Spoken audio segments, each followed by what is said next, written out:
Major League Baseball welcomes you to the following presentation of the St. Louis Cardinals.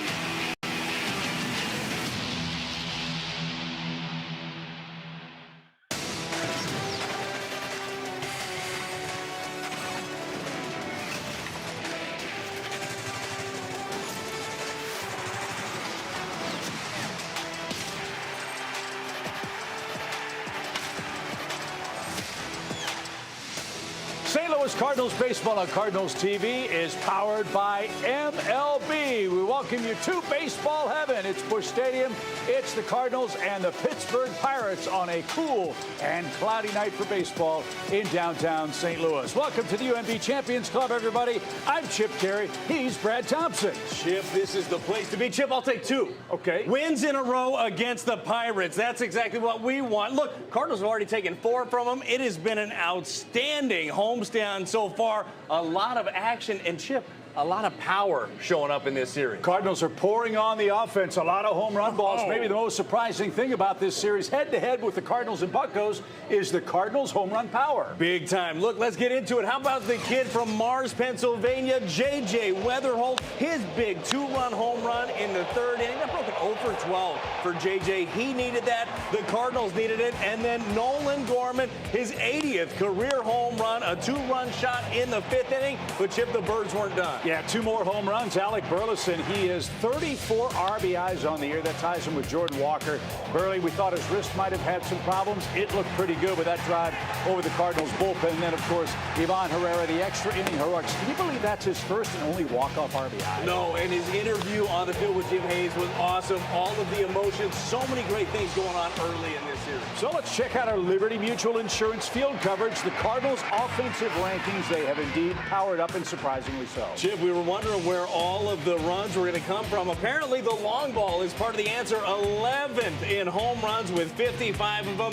A percentage of the hits that are home run, that's 9th in baseball, and a team OPS that is 11th as well. Pretty impressive for this offense. So let's raise a glass to a Cardinals win. Let's see if they can make it perfect still against the Pittsburgh Pirates. The Cardinals are 5-0 against the battling Buccos, and Ivan Herrera, a big hand in that. He's going to sit down with the cat, Jim Hayes, as we get you set for the Birds and the Bucks from Busch tonight.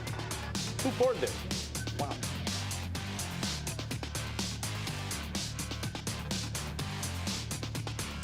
Steal of the season. So switch to Verizon now. St. Louis Cardinals baseball is presented by Budweiser. This Bud's for you. By Central Bank, the hometown bank of the St. Louis Cardinals. Visit cardinalschecking.com, and buy your quality Ford dealers Ford F-Series, America's best-selling trucks for 48 years. What a fun night at the ballpark last night.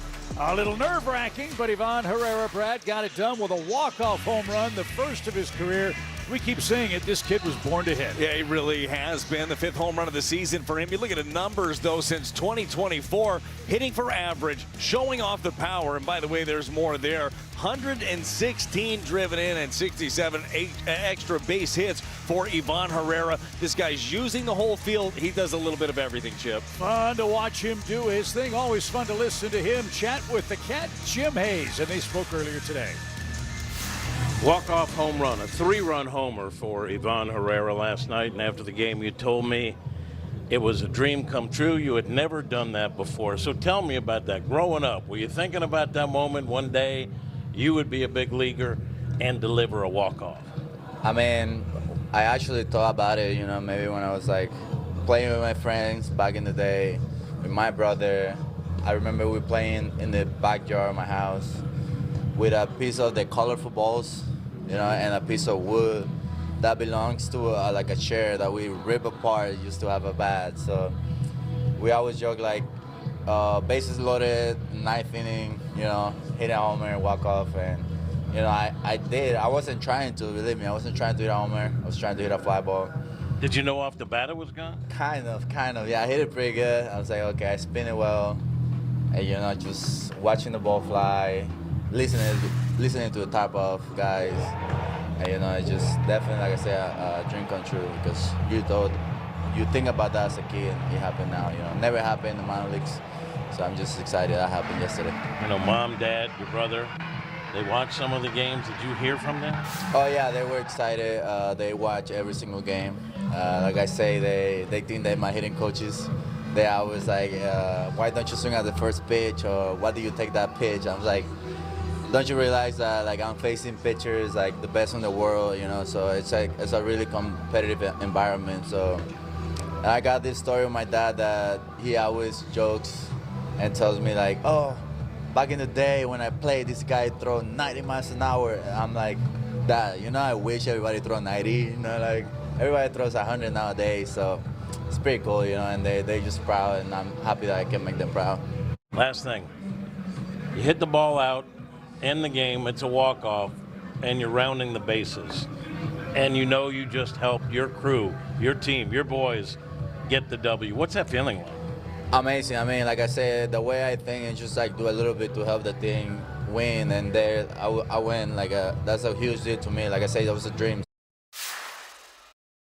Hopefully that dream will continue for Ivan Herrera, Brad Thompson. Hopefully Michael McGreevy's dream season will continue. His ERA slightly over 2. He's on a roll, and he's got the ball in Game 2 of the series tonight. Well, Brandy, Michael McGreevy's on a very nice roll indeed for the Cardinals. He's making the long walk in, getting ready to start against the Pittsburgh Pirates. He's our Hyundai in the driver's seat feature. Yeah, Chip, I would say he's been in the driver's seat over the last 4 starts for Michael McGreevy. 6 innings a start, a .75 ERA. He's not allowing any free passes. We know that about him. He's only given up 2 runs, a pair of solo shots, and he has just been in control. When you think about numbers like this, you think about guys that throw 100, 101, wipeout stuff. This dude just knows how to use his arsenal and pitch. And Chip, pretty good company that Michael McGreevy finds himself in. Yeah, he's not a StatCast darling by any stretch of the imagination, but your bigger point, he knows how to pitch. He is a big league pitcher. He knows how to use his 6-pitch arsenal. He sets up hitters well. He gets them off the barrel, and he uses the defense behind him. Well, let's see if that's the recipe for success tonight. The Cardinals have not lost yet to the Pittsburgh Pirates. The Redbirds are 5-0, and they are rolling. And yes, the Tarps Out crew is here in St. Louis for Game 2 at raucous Busch Stadium in St. Louis. Hey, the Cardinals are cunking. They're only a half game out of first in the National League Central. We join you from the Champions Club at Busch Stadium, where the recipe for success is plenty of power and some excellent starting pitching, a trend that we hope continues tonight, Brad, because that's exactly what we've seen over the last 3 weeks. Yeah, it really has been. I don't know how I missed that stir-fry station. I'll be back probably in a minute or two. It is a beautiful night for baseball, and it has been a beautiful stretch here, Chip, for the Cardinals. Look at what they've been doing over their last 20 games. 14-6 the record. How about the pitching staff, what they've been able to do, scoring over 4.5 runs a game? Pretty impressive. That is the Home Depot's working on a win feature. You know, Oliver Marmol would love a similar result tonight as Michael McGreevy takes them out for the Cardinals.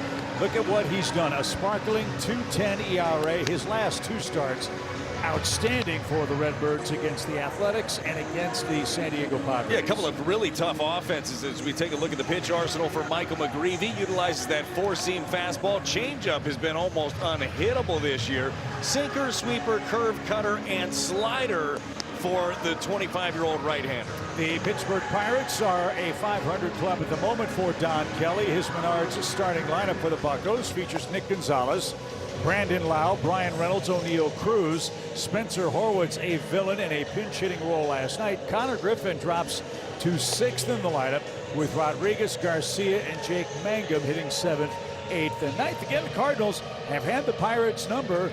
The Redbirds are 5-0 this year against Pittsburgh. Chip, who was that batting 8th again? Huh? Who was that batting 8th for them? Garcia. Yeah, the password. The password. Joe Stinson. I just had the phonetic spelling in front of me, that's all. You're better at that than I am for sure.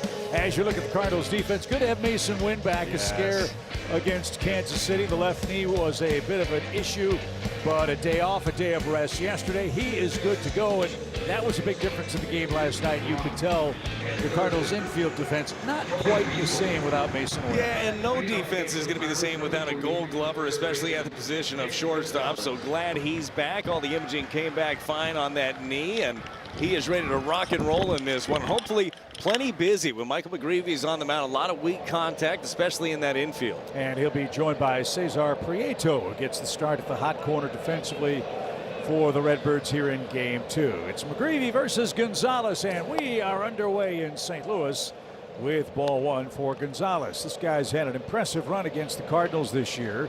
7 hits, a couple of RBIs, and is batting the St. Louis area code 314 to start the year. Check swing roller. That'll get the night off to a good start. 1 man down. Well, we've talked a ton about the changeup of Michael McGreevy, how good that is. That sinker has been just as effective, especially to the right-handers. A little tapper right back to him.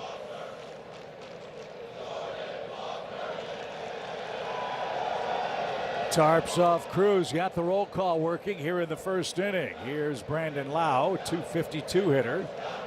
He's got a couple of hits in the series. And there they are. And that group is going to grow and grow and grow as this chilly night rolls along the bush.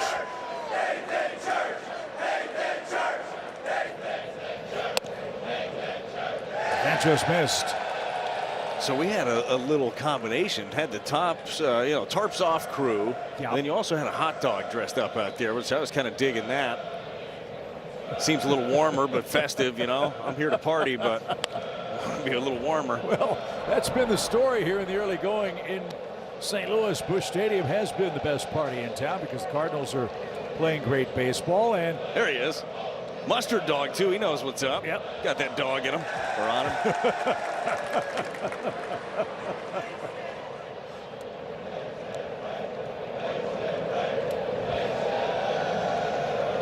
A ball and 2 strikes from McGreevy. And that one taken low for Lau.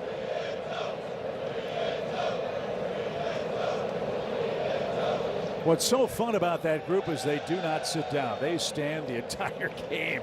Ought to have that kind of energy again. As McGreevy ready with his 2-2 pitch. And it's full. 3 balls, 2 strikes. You know, McGreevy, excellent command, only 11 walks this year and just over 51 innings. Ryan Reynolds waits next.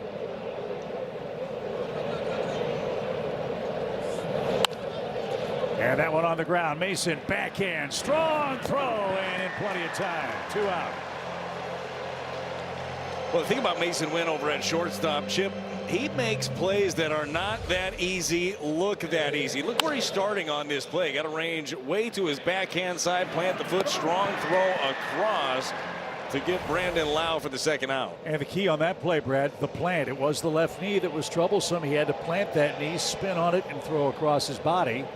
And everything came up roses, it appeared, for Mason here in the first. Now Reynolds is next. Reynolds at 253, 4 homers, 28 driven in. He drove home a couple of runs last night.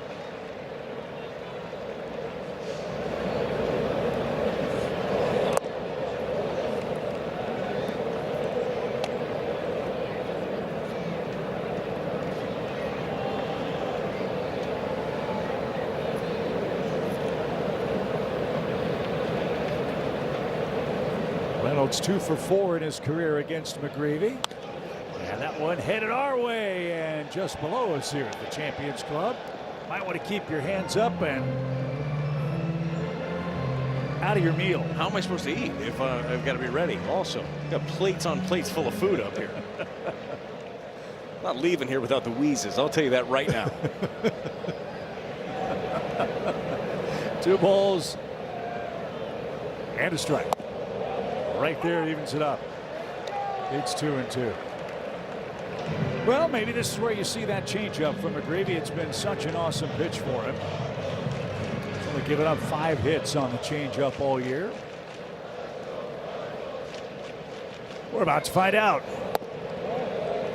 That was a slider that just missed low. Another full count, 2 of those in the opening inning. Yeah, with that changeup, though, what's been impressive to me, it's been effective against both sides. The opposition overall is hitting 111 against it. That's righties 111 and lefties 111. It's been tough. There it is. Another ground ball. McGreevy's got 3 of those in a 1-2-3 scoreless top half of the first inning. J.J. Weatherholt hit another homer against the Pirates last night. He's first. Ivan Herrera walked us off with a homer. Burley hit a homer. Cardinals hit 4 last night. They'd love to do that again in Game 2 tonight. Cardinals have a chance to get to 10 games over 500 with a win tonight. This is your Menards Redbird starting lineup. It's a left, right, all the way until the bottom 3 with Cesar Prieto starting at third, Nathan Church in left, Victor Scott the second in center. That's Carmen Mlodzinski, 9 games and 7 starts. Yeah, way to sound it out on that one. Very good work. Obviously, Mlodzinski. Let's take a look at the way that Mlodzinski's going at it. His pitch arsenal, he uses that split finger quite a bit. That's his swing and miss pitch. 4-seam sinker, curve, sweeper, and slider for Carmen Mlodzinski. Weatherholt takes one down and away. 2 balls, no strikes. Last time Mlodzinski in relief, 5 innings against the Rockies. Gave up 2 runs in that game. But he's winless on the road this year. He's 0-3 for Pittsburgh. But he's been tough against the Cardinals. He's got a really good arm. He has been tough against St. Louis. He's 2-0 with a 2.18 ERA against the Cardinals. He struggled though his last 5 starts. He's got an ERA north of 6.5 over his last 5. And a swing and a miss for Weatherholt. There's the split finger pitch. That's a pitch, Brad, he throws more than any other. Yeah, he likes it, right? Leans on it. Looks like the fastball out of the hand. You know that Don Kelly's hoping that that thing's on early and often.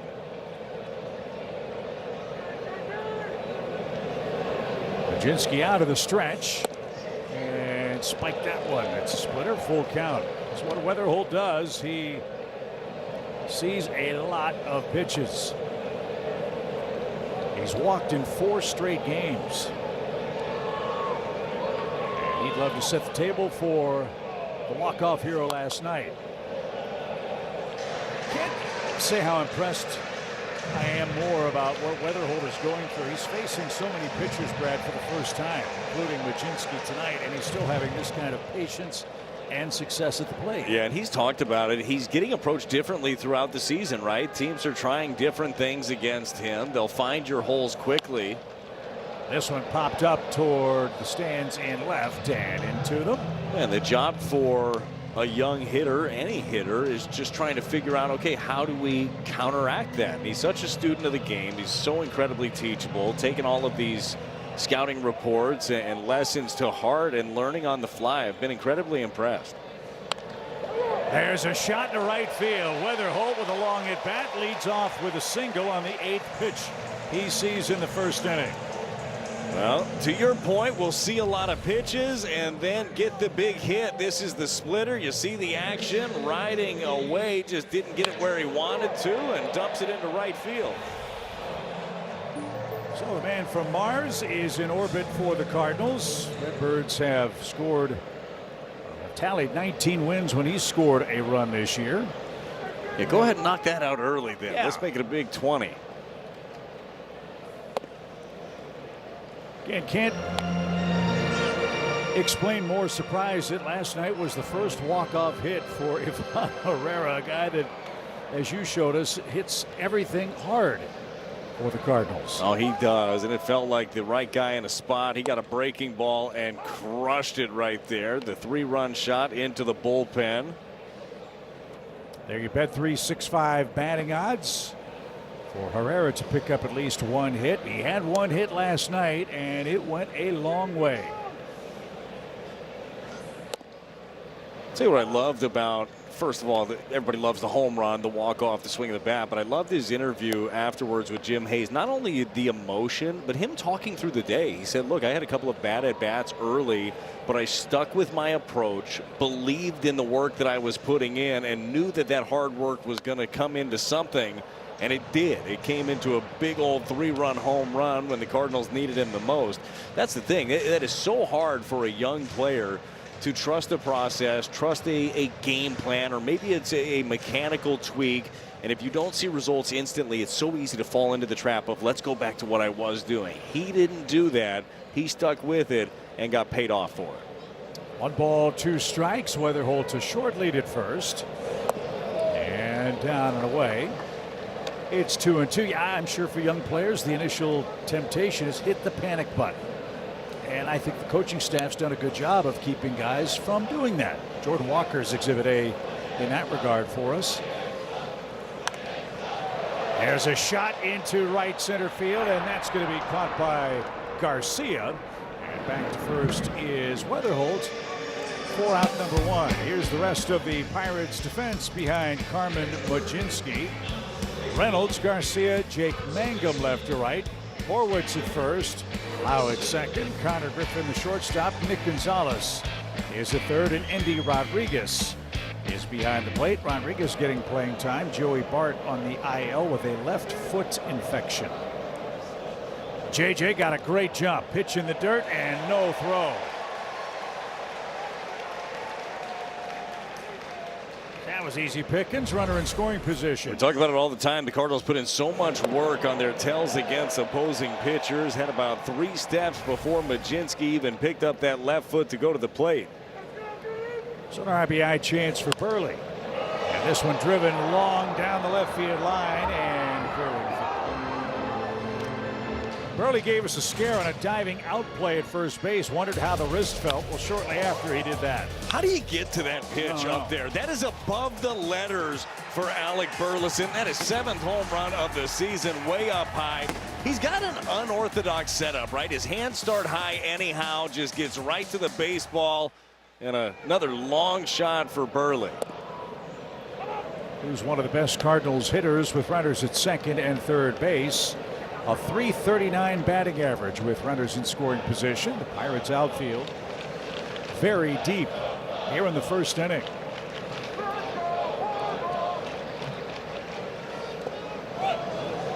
No swing on a ball in the dirt.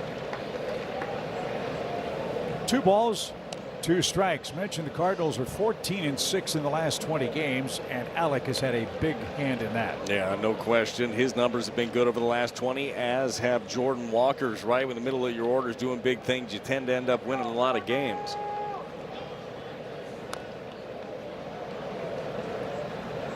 And that's not to say he's been perfect in the last 20 games. There have been some stretches of 0 for 9, 0 for 10. But the great thing about this Cardinal offense, it doesn't rest on the shoulders of 1 or 2 players. It truly has been team efforts night in and night out. Yeah, I think that you hit a great point. This team just does not hit the panic button to a man. And to me, it is a huge reflection on the leadership of this group, both on the 26-man roster and in the coaching staff. Like, there is just the preaching of work every single day. Just come to the yard, put in the work, the results will be there. And guess what? If they're not there that day, put in the work the next day and believe that the results are going to be there. Inevitably, they will. That's the 21st pitch of this inning. And Mudzinski has retired 1 of the 3 Cardinals he has faced. And now they're at first and second, and Jordan Walker, your club leader in homers and RBIs, has a chance to make it a big Cardinal lead in the opening inning. Just showed you Burley's numbers over the last 20. Walker's numbers in May have been very good. .328 the average. OPS over 1,000 for Jordan. 20 career RBIs against the Pirates. That's the most of any team he has faced in his big league career. The second highest RBI totals against an opponent is 9 for Walker. So he has punished the Pirates. 2 on, 1 out. In the air toward right. Mangum is under, and he's got it. JJ's going to tag. He's going to come to third. The ball's cut off. And runners are at the corners with 2 outs for Nolan Gorman.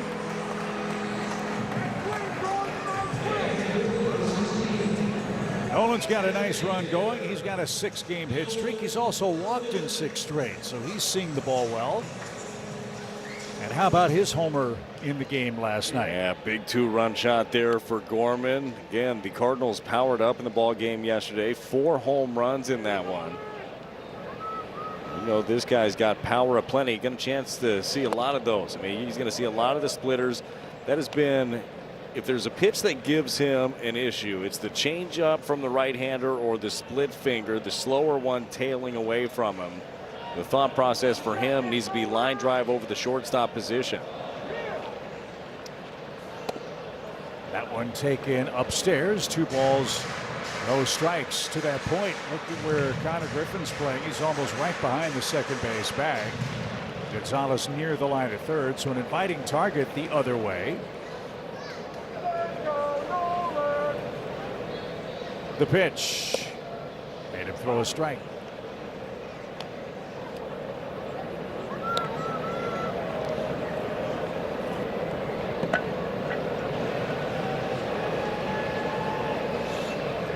First and third for the Cardinals in the first. And Baczynski wants to pause a moment. Every single Cardinal hitter has seen a 1-0 count.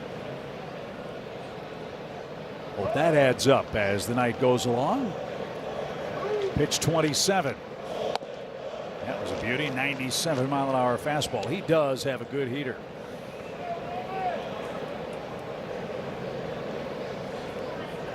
I'd still in this spot. I'd be surprised to see it again. I got a feeling he's going to go back to that split finger. Been a swing and miss pitch all season. In the air toward right. Mangum is there, and that will retire the side. The Cardinals get a leadoff hit, a Burleson walk, but can't break through. The party is on at Busch Stadium. We head to the second, no score. No score in St. Louis after 1 inning. It's the Cardinals and the Pirates. Time for our Wells Fargo Active Mike. Here's Jim Hayes. Yeah, I'm with hitting coach Brant Brown, and last night you guys hit 4 home runs. This team has a lot of ways to beat the other team. Last night we saw the power. What does that say about this ball club? I just think we're diverse. It's something that we talked about in spring training. I think that we can beat teams in multiple fashions.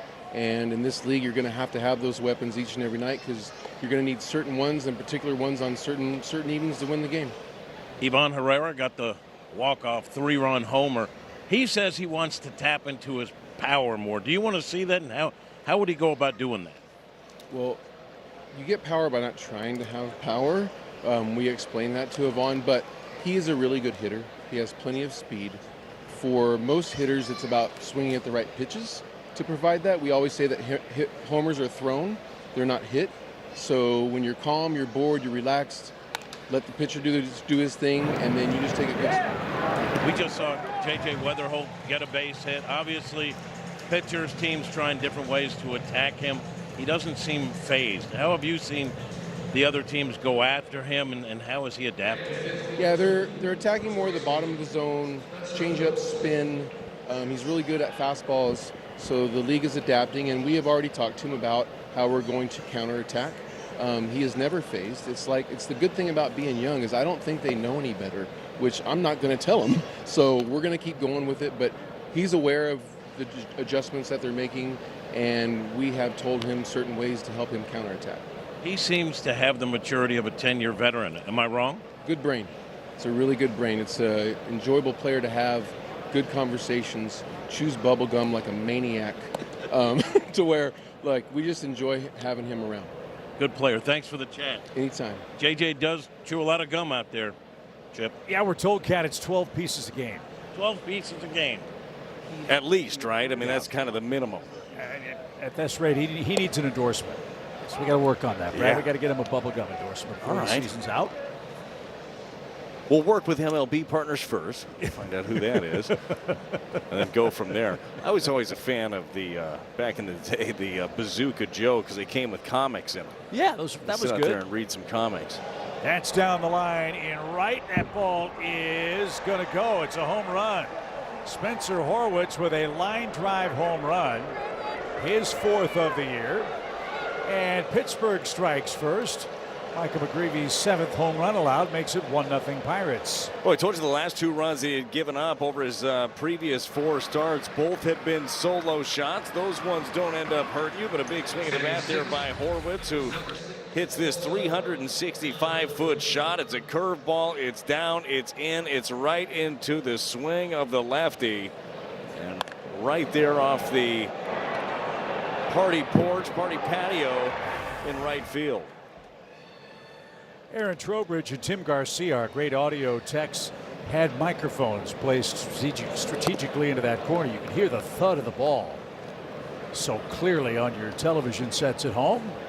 I did think that woman down the line was going to make the grab. She decided self-preservation probably the best call there.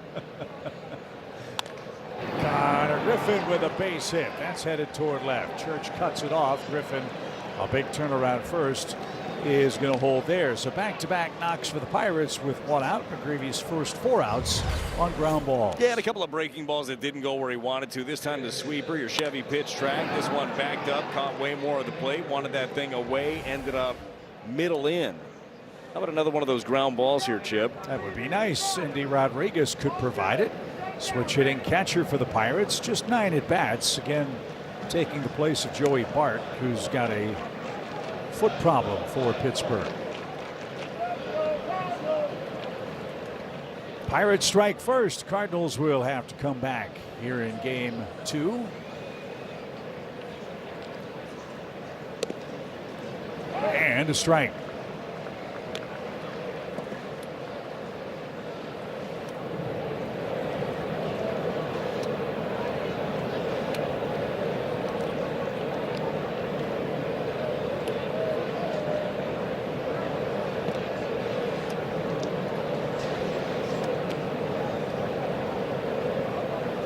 Rodriguez out of the Dominican Republic. He'll celebrate a birthday in a few days. He'll be 26 on May 26th. And that's taken a little low. As McGreevy trails 1-0. Partner, what's your Toyota key to the game? Yeah, this one's simple for McGreevy. It's ground and pound. Talking about outs on the ground, you had mentioned it, the first 4 batters have all been on the ground. Could use a ground ball here. That's going to be the biggest key for him. And he'll get his swing and miss. He struck out a career-high 9 against the Padres 2 starts ago. But the outs are going to come for him, especially quickly when he gets deep into the ball games on the ground. He's got the stuff to do it. Got the sinker, got the changeup, both running away from a lefty. Love to see Rodriguez on the ground here with 2 strikes.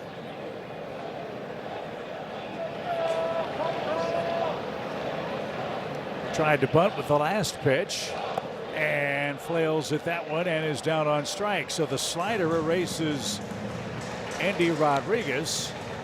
1 in, 1 on, and 2 outs. First strikeout of the day here for McGreevy. After showing him away, he comes in with that slider, back foot, down and in to get him to swing right over the top of it. So Jostinson Garcia is up. He was 1 for 4 in his Pirates debut. They got him from the Red Sox. What did you say that was? 37 points in Scrabble? Is that right? Yeah, he was 37, and the other dude was 40. Ricky's looking for the card. I can't remember. I forget the other one was too. It wasn't Salta Lamacchia, right? I don't know how many that one is. No X's though. That was infinite. That's a sinking line drive, and Weatherholt's got it. The throw to first is in time, and that will retire the side. Horwitz hits his 4th homer, and Mason Wynn is back for the Redbirds. Let's see if the Cardinals can even it up in the home second. It's 1-0 Pirates. Score big on authentic gear at MLBshop.com. From official jerseys and memorabilia to hats and hoodies, we've got the season covered. Visit MLBshop.com/Cardinals, the official source for your Cardinals gear. Mason Wynn, first pitch, whacks that on the line to third, and Gonzalez is Johnny on the spot. Tough break for Mason. 1 man down. I think she just is on MLBshop.com's phone number ordering some Cardinals gear. You think so? I think so. She needs a little more. Maybe, hopefully ordering some cotton candy. I think it's about that time in the game for that young lady. A little cotton candy, maybe some ice cream. Yeah. That's always a good thing as Prieto gets the start at third base. Looking for his first hit of the year. He's 0 for 8. Gorman DHing, Prieto playing third and hitting 7th. For St. Louis, Majinski has a 1-run lead. And tap toward first. That will be easy. Horwitz has that, and 2 are out. Nathan Church, your batter, batting 8th. Chip, we did get a couple of reminders via social media who the other Scrabble member was. Mark Zepchinski. That's who it was. So Zepchinski was actually the 37-pointer. Oh, Joe Stinson wasn't? A 30-pointer for Joe Stinson. Now, this is not any double word score or triple letters or any of that. I'm sure that there's somebody who can tell us what the maximum score of one of these guys would be. Challenge extended.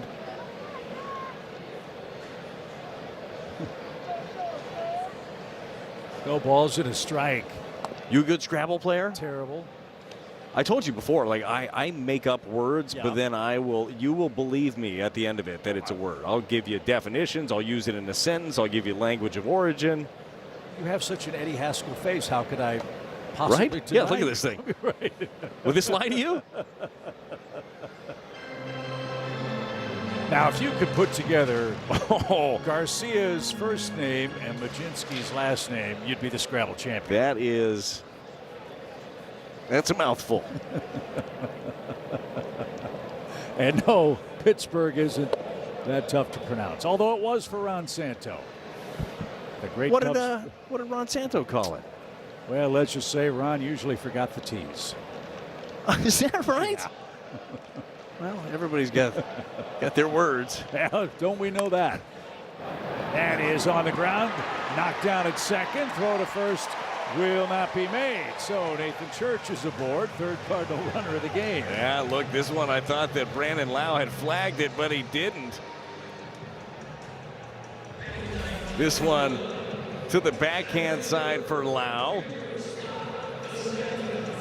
That's going to be a base hit for Churchy. His banner work at home continues. He's at 294 here at Busch Stadium. Now we got to get this kid going. Victor Scott. Victor 2 for his last 24, but Ricky had a great note for us. Victor's making contributions in different ways. He's dropping down a lot of sacrifice bunts, which have led to runs for the Cardinals, so much so that he has 9 sacrifices by himself. The entire Pirates team has 8. It really has been incredible. And look, we know that there's a lot more there offensively for Victor Scott II. Just working, right? Continue that work to tap into it. But defensively, Gold Glove caliber in center field. The little things like getting down the bunt, huge. And then you buy yourself some time to unlock that offense.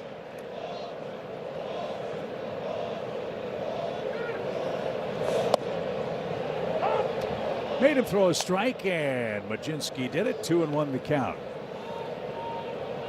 Biggest moment of the year for Victor came against the Pirates. His dad, of course, a huge Pittsburgh fan. He hit a ball into the river at PNC Park during our 4-game sweep. Yeah, an interesting game there where Victor Scott II absolutely into the Allegheny for sure. Right. Nolan Gorman had a ball that appeared to be hit even further than him, but was potentially obstructed by a tree, and then they never found said baseball. Yeah, it was inconclusive, they said. I don't subscribe to the inconclusive. If you're going to follow something like shots into the Allegheny, I kind of find this like in Billy Madison and Miss Lippy's class. You go out there and you find that ball, okay? You make sure somebody knows where that thing went. If you can't find it, it's in the water. Well, whoa, Miss Lippy. Sounds reasonable. As Brian Shapiro, our producer, said, we could put a man on the moon, but we can't figure out where a Gorman baseball went. I blame Jim Turdinich, the former great PR executive with the Pirates, for that mistake. Church has a good lead. Full count. There he goes. And that one hit in the air toward right. And it's been a busy night for Jake Mangum. And the Cardinals are out of luck in the second inning. 9-1-2 coming up for the Pirates. They lead on a solo homer. You've seen the patch on every Cardinals jersey. That's Stifel, one of America's fastest growing wealth management and investment banking firms. Proudly rooted in St. Louis, it's a partnership built on excellence. Jake Mangum leads off the Pirates third. A Spencer Horwitz homer, the only offense so far in the game. And the tarps off crew is getting bigger and bigger with each passing pitch. And they got the bucket hats on out there tonight. Yeah, those are slick right there. Reversible, too, with the bucket hat. You got the navy on one side, and on the other side, baseballs, hot dogs, popcorn, can of corn. That's the left field. That's going to be an easy out there for the first out of the inning. Yeah, I'm taking the bucket cap. Looks good. I feel like that whole crew pulls off a bucket cap pretty well. Yeah, right demo for that. Yeah, it's for me, I don't know. I struggle with the bucket cap sometimes. This one, though, this one works pretty well. Top of the order for the Pirates, Nick Gonzalez, a slow tapper to Michael to start the game. Yeah, I think you're right. Don't ever do that. What do you mean? Don't put that hat. Did it make me look like I was like 10? That wasn't exactly the word I was thinking, but yeah, that was. I'm not very smart. Was it my face? No balls, 2 strikes.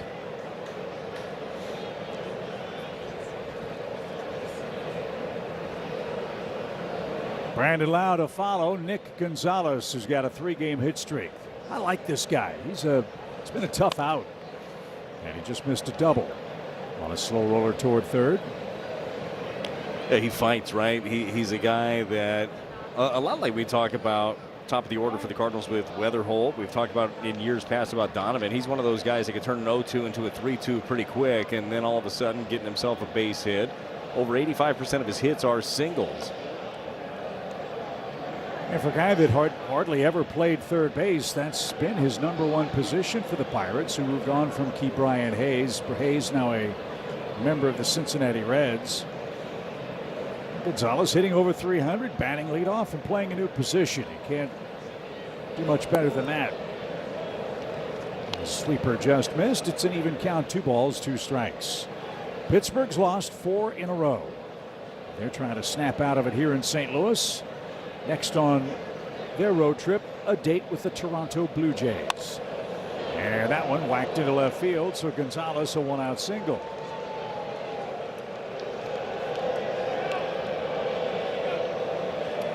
Lau's next. He tested Mason Wynn, who handled his first chance back in the lineup flawlessly. Lau 0 for 1 and approaching 700 career hits. He's 2 away from that.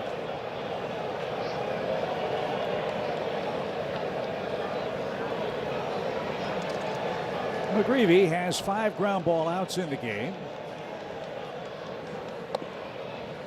And missed there. 1 ball, no strikes. Chip, I certainly don't want to throw out praise a little bit too early, but you're doing a great job with the Lau. Oh, thank you. Brandon here. Lau. At least they've been split up. The Lau lows. Greatest trade in Major League history, as far as I'm concerned. That was a nightmare.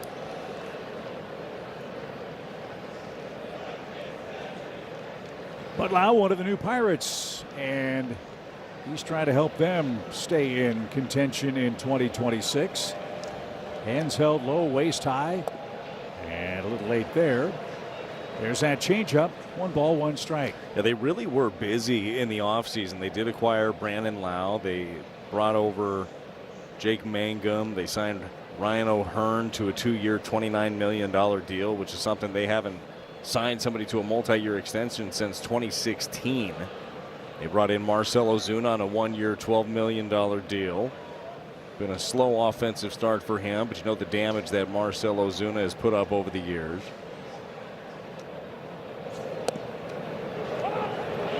Yeah, when he's right, he hits everything hard, and certainly did that with the Braves. 30-plus, 40-plus homer seasons for Ozuna.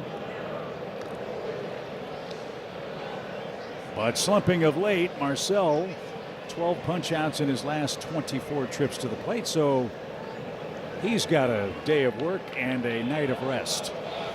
A ball and 2 strikes. Runner at first, 1-0 Pittsburgh.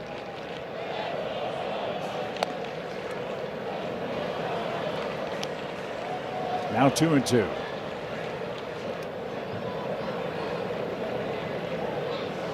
McGreevy has been awesome here at Busch Stadium. 4 starts, a 1-0 record, a 1.17 ERA. He's given up the one.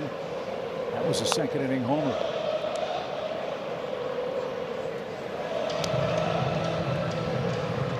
Pirates, as you know, hit the ball on the ground a lot. They've hit the most double play balls of any team in the big leagues. And that chant is known to induce a twin killer.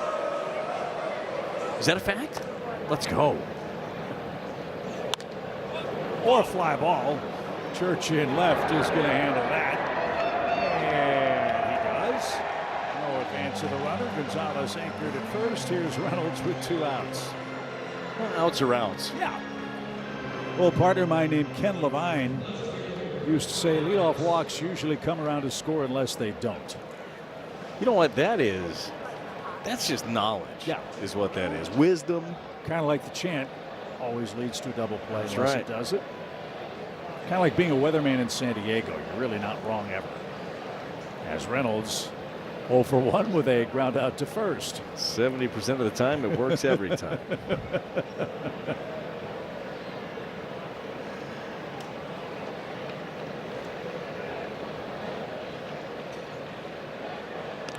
Pirates have made Michael work a little harder today. The Athletics saw 74 pitches in McGreevy's 6 innings out west.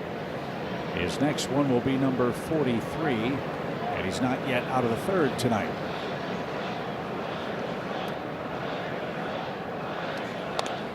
Little tapper to third. Prieto loads up and throws a strike, and that'll retire the side. Another ground ball out for Michael McGreevy. 1-0 Pirates.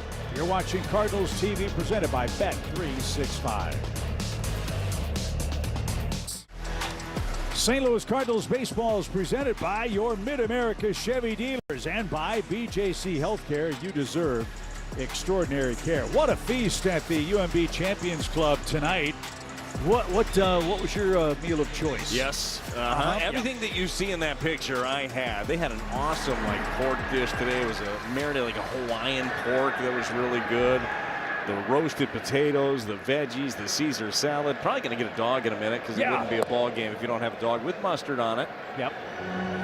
Well, thanks to the entire staff up here and Dante Wade, who does such a great job of running the UMB Champions Club. If you're not sure who Dante is, well, first they pitch to J.J. Weatherholt, who singled his first time. Dante's the 7-foot skinny guy that is in charge of operations here. Skinny would not be the way that I would define Dante. I would say ripped. I'm just kidding. You know the shirts that we had on the other day? Those were real. Yeah. This guy is such a wonderful ambassador for the Cardinals and for the guests who come to Busch Stadium and the Champions Club, but he is jacked. My joke with him is, been to the gym lately? Yeah, that he is. Turns out discipline's a real thing, as Kim Everly just drops off cookies and brownies right in front of us. Perfect timing. The pitch is smashed into right field. A multi-hit game for Weatherholt. He's got 11 of those. So a good start for the Cardinals. Leadoff man on for the second time in 3 frames. Let's see this one again from Majinski. Breaking ball down and in right into the swing of J.J. Weatherholt. Thing of beauty. Boy, the Buccos are about tired of seeing a kid from Mars, Pennsylvania. Here's Herrera. He flied out to center. That was fun in Pittsburgh when the Mars High School baseball team showed up, the Fighting Planets. And Andy Bednar, David Bednar's dad, is the coach there, and they had the whole crew out to come watch J.J. Weatherholt play. And he brought us some Mars High School Fighting Planets gear tonight. Dude, they got some sweet gear. We got the home and away caps, got a couple of jerseys from the Mars team. Now, JJ doesn't know about this yet, so we're probably going to have to just roll into the clubhouse rocking some Mars stuff. Yeah, we could do that. It was a great interview, too, with him and Danny Wexelman in the stands. But a proud group right over there over there in Mars, and they should be. Well, uniform technology's really changed since I was a kid. Those wool flannels were a real pain to wear. Well, hot in the St. Louis summer, weren't they, Chip? Boy. No gloves. Double headers. No face masks for the catchers. It was a rough living back there. Well, at least they were able to underhand the pitches. That helped. Yeah. Not me. Couldn't hit those either. 2 balls, 2 strikes. There you go. That's what the unis look like in West County back in the 80s. Same physique, too. 1-0 Pirates. As Herrera steps out. I don't know the name if they have named their stadium in Mars, but I thought Area 51 would be a great place for their ballpark. You think so? Yeah, why not? All right. I wonder how they feel about that. 'Cause, I mean, Area 51's in Nevada. Right. Allegedly. And it's popped into shallow right field, and Mangum makes a nice running catch. Throw back to first. Is off target, but backed up at the on-deck circle. That was good work by Rodriguez. He was right where he needed to be, and on a bad throw from right, he saves the Pirates a base. 1 on, 1 out for Burley. Well, rumor is there are Martians at Area 51. That was the connection I was trying to make. No, I get it. I get it for sure. You believe in aliens, Chip? Let's get deep here in the 3rd inning. Every day I look in the mirror, I say, who's that? So, yeah, sure, why not? You? Yeah, you kidding me? Too much smoke to not be a fire somewhere. No way in this universe are we the only things around. Stop it. Good point. Burleson's got a little Joe Morgan action looking in that batter's box. See the chicken wing flapping? Joe Morgan, part of the Big Red Machine, and the Houston Astros in the early days of his career would get in the batter's box and would flap the elbow before he got to work in the dish. Pitch. And fouled away. A ball and 2 strikes. You'll see Alec Burleson do that, kind of one of his little things that get locked in. You'll also see him tweak that front hip, right? That right hip. He'll turn that belt buckle towards the catcher a little bit to make sure he's just getting in the position that he wants to be in. To me, that's one of the most fascinating things about the art of hitting in the big leagues. So many different stances and styles, but still at the point of contact, the really good hitters all end up in the same place. Yeah, that same launch position. You see that slight tilt of that belt buckle right back towards the catcher, setting in that hip. And he stays alive. A ball and 2 strikes. The thing about Burleson is his point of contact can be from the top of his toes to the top of his head, and he's still able to get on top of the pitch. Yeah, think about that as a pitcher. Where do you attack him, right? Like, you just can't fall into a pattern.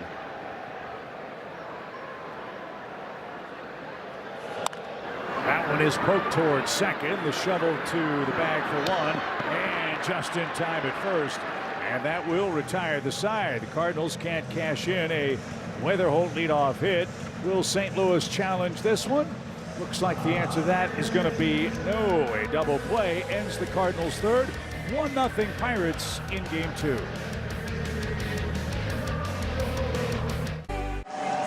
Top 4 in St. Louis. The Cards announced today that the right field bleachers have been designated a high-energy fan section. They're trying to keep some of that tarp-off energy still here. As the organization, we are trying to be supportive of that. But that energy, that passion comes from the fan base, and we love it. I think we've always had an extremely passionate fan base in Busch and in St. Louis, and this is just a different form of that passion.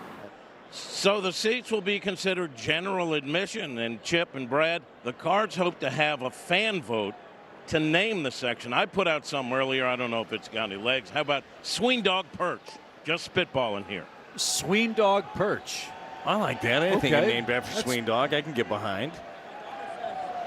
I love it. I think it's so great to see young fans. These are the future customers for our sport. Careful with fan voting, though, on naming things. Wasn't there a boat that was the fans, for patrons, voted for Bodie McBoatface. Isn't that a thing? Look that up, Chip. That's real. Bodie McBoatface. Okay. Yeah, pretty sure. It's always dangerous when I go to the Google machine. Yep. Hang on. I think that's real. Bodie. How do you spell Bodie? I would go with a Y. Okay, Mick. Boat. MC. Okay. That's grounded foul past.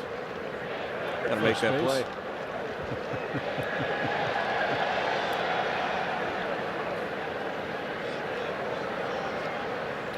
O'Neal Cruz rolled out his first time. 6 ground ball outs for McGreevy. The villain tonight, Spencer Horwitz, is next. And another ground ball, this time to Mason, right behind the bag. And that's out number 1. Okay, we are at the UMB Champions Club down the left field line. It's a different angle for us. There It's we a are. great spot. Yeah. It's a great view of the ballpark. Unbelievable selection of food up here. Great seating available in the Champions Club as well in the outside area. There's a lovely lady right below us with a gigantic plate of nachos. Oh, and we have been yelling in her ear for the last hour, and she has been a great sport. Must be a friend of Chris Tuno of the Cardinals PR staff. Yeah, that's a good call with the Very good nachos. chance.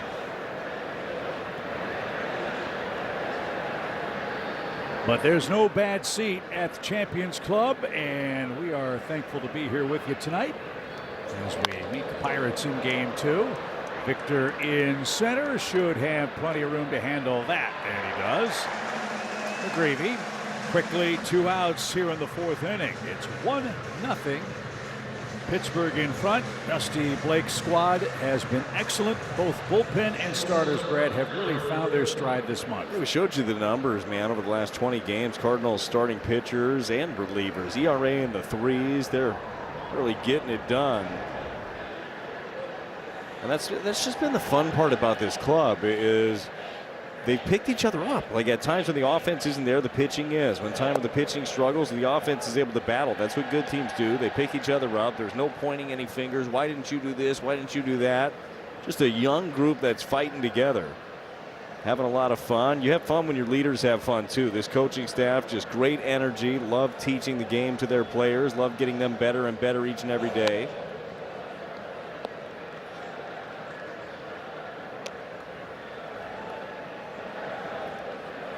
You want to know who the cameraman is when we get our great sound bites from Oliver Marmol before the game? There he is.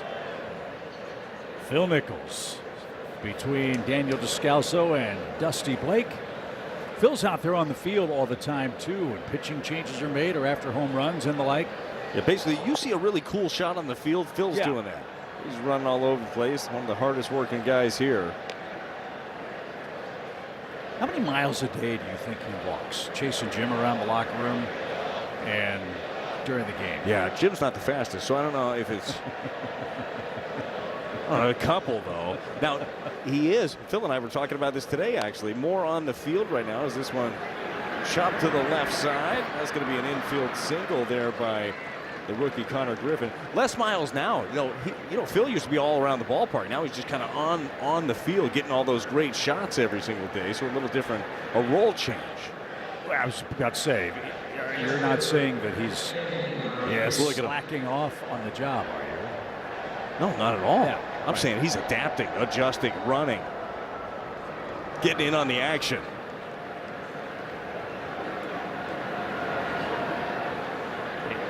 Infield hit for Connor Griffin. He's 2 for 2. Rodriguez is next. He struck out his first time.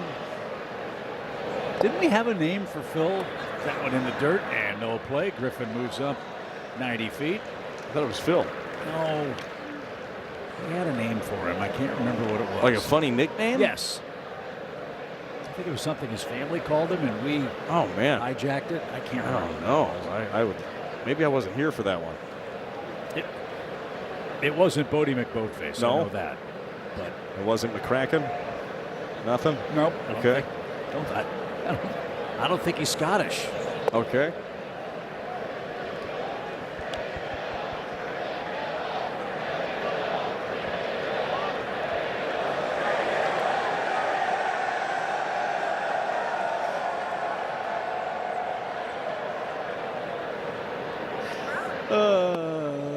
balls, no strikes. They're chanting "Take it off" in the tarps off section.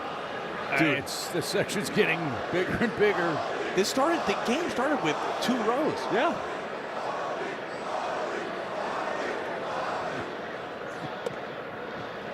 That misses to Rodriguez, and with 2 outs, Michael has a little trouble here. Infield hit and a walk, and now Garcia is coming up.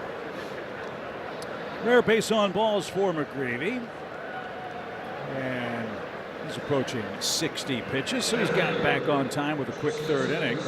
Let's see if he can take care of the Pirates center fielder here.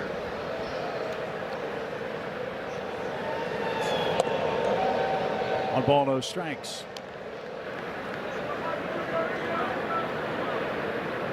Pirates 3 for 17 with runners in scoring position in the series.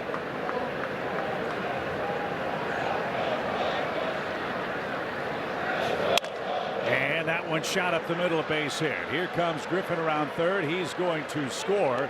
Throw back to 2nd, and not in time. Rodriguez just did get back. Garcia with a base hit to extend the lead. It's 2-0. Now let's see the pitch first. Chevy pitch track here from Michael McGreevy with 2 on and 2 out. It's a sinker, a pitch that's been very effective, but this one stays up, line back up the middle. Victor Scott the second comes up throwing. You know that Griffin's going to score easily. Nice swim move right there to get back into 2nd safely. That was a wise throw right there by Vic, trying to back pick him at 2nd. So a breather here for McGreevy. 2-out trouble. It starts with that infield hit. He got the ground ball he wanted. It just wasn't hit hard enough to Prieto to get the speedy Connor Griffin, who scores the 2nd Pirates run of the game. And Jake Mangum will be the batter after Brad and I come back from a word from Victory Men's Health. Are you gaining weight, feeling tired, or just not yourself? At Victory Men's Health, we specialize in testosterone replacement therapy. We'll structure a plan individualized for you. Meeting breaks up. Here's Mangum, who flied out his first time up.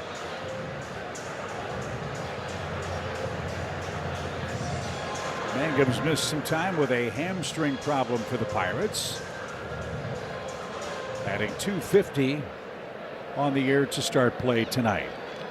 He's 0 for 1. He flied out to Nathan Church in the Pirates' scoreless 3rd inning. Single runs for them in the 2nd, and 1 here in the 4th. One thing I've noticed, Brad, is that Michael hasn't landed strike 1 all that much in these last couple of innings. Yeah, big difference, especially for a pitch maker, right? With McGreevy, you want him to be able to be ahead. That's when he's able to expand with his arsenal. When guys can sit on some pitches if they're ahead, it makes it a little bit tougher. That one foul at 3rd. Hey, and a nice play down the line. Young fan will get a souvenir. That was a nice move to the left by that gentleman. Saw him out here doing early work at about 3 o'clock, working on that exact play. Really? Yeah, hard work pays off. Stubby Clapp, the master of the fungo bat, was working those folks hard today. And a little tapper again. This one is late to 1st. So the Pirates, a couple of infield hits. Mangum is aboard. And with 2 outs, Pittsburgh 3 singles and a walk. And now you got to face Nick Gonzalez. Yeah, these are maddening right here. Just gets on top. The chopper over there to Prieto. Can't get it out of the glove. Not sure it would have mattered even if he did.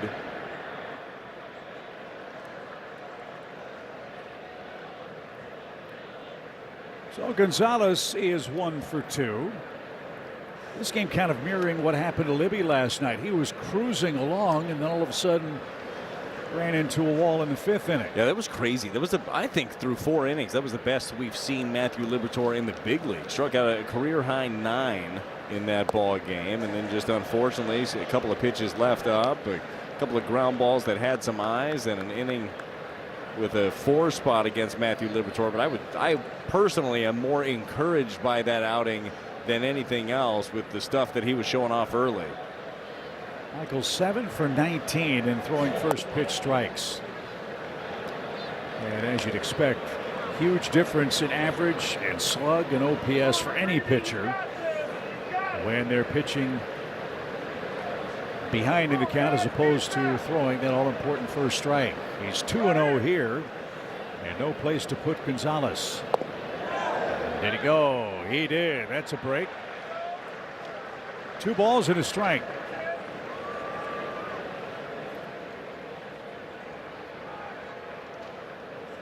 Rodriguez, Garcia, and Mangum are the 3 Pirates base runners.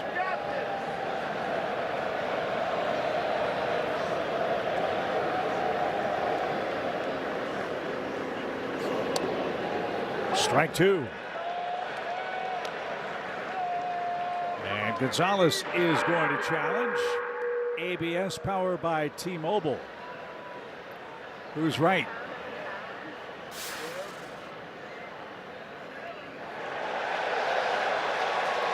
So Pittsburgh loses a challenge. That pitch clearly a strike. And it's 2-2. It's a big momentum moment in the game. The Pirates have added to their lead. They've got them loaded.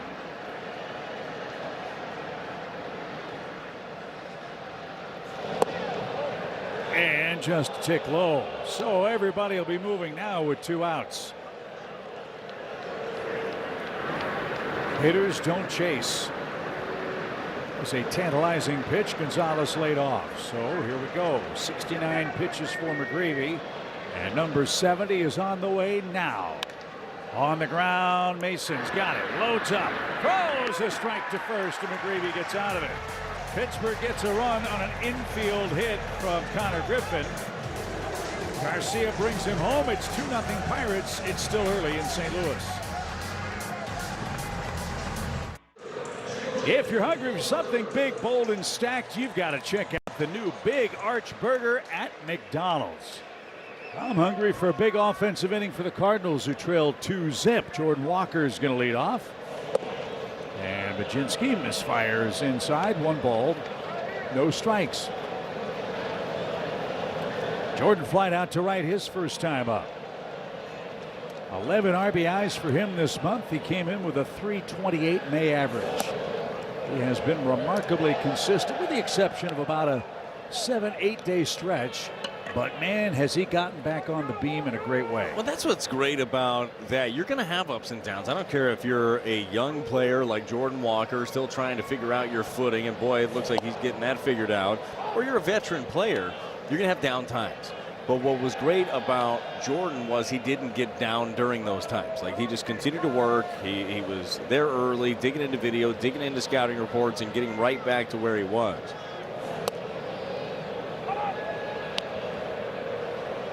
Two balls, 2 strikes. Baczynski again, tough on the Cardinals, a .218 career ERA. Making his 4th start against St. Louis. He's individually 2-0 against the Cardinal offense. First round pick back in 2020 out of the University of South Carolina. He's from Myrtle Beach. That's a pretty part of the world.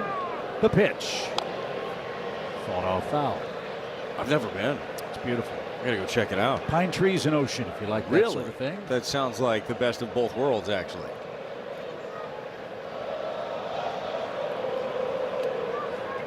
Walker trying to spark a 4th inning rally here. And the 2-2 is whacked down the line and into the seats. That was coming in hot.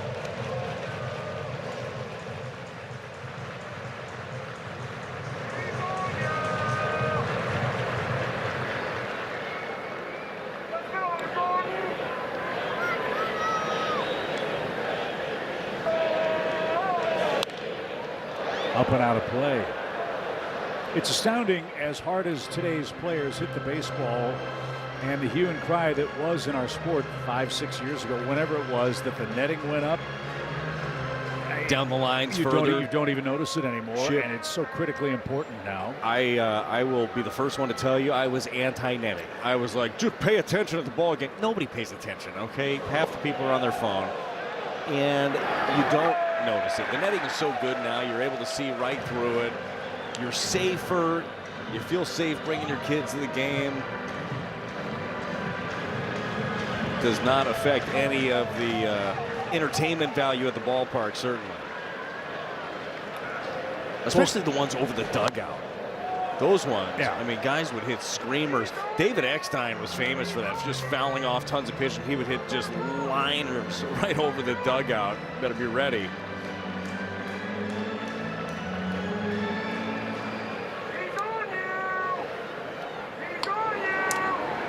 Walker fighting hard. Here's his 10th pitch. It's on the ground to third. Gonzalez, long throw, and he gets him by a step. One man down. Get your tickets for the Cardinals Care 50-50 raffle. One lucky winner will win half the jackpot. The other half will support kids in our St. Louis community. Visit cardinals.com/5050 for your tickets.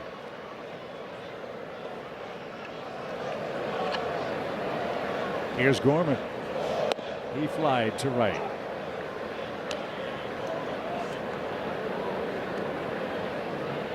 Gorman, a 6-game hit streak, as we said. He's hit 2 homers against the Pirates. 6 homers, 25 driven in for the year. Cardinals have done a nice job of forcing up the pitch count of Mlodzinski. He's now up to 69 himself. He's only made 4 starts to the 5th inning or later. So keep working him over and maybe get into that Pittsburgh pen. Pirates have a 6.81 ERA as a group during this 4-game losing streak, but they've given up nothing tonight.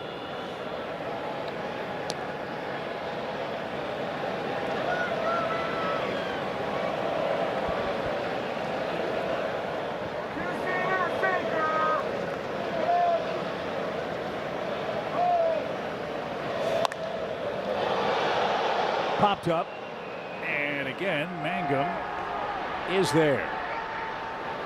2 outs.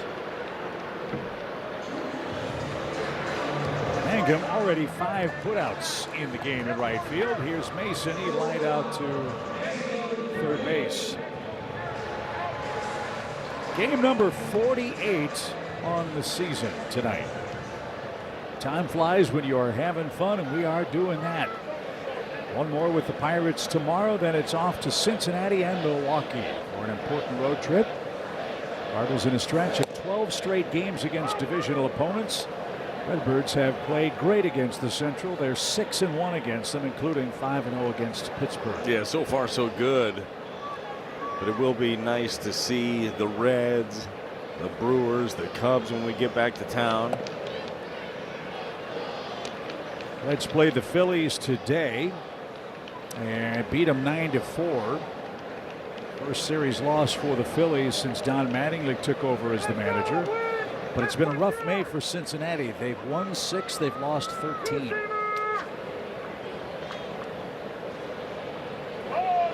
There's that split grip for Mlodzinski. He's used that pitch very well tonight.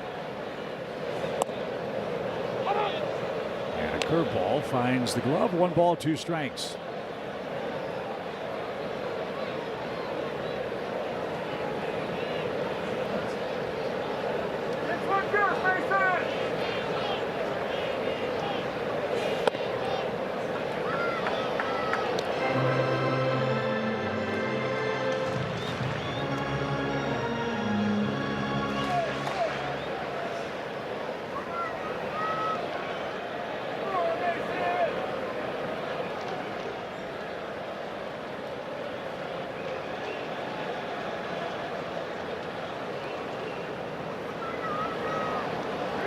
Two balls, 2 strikes.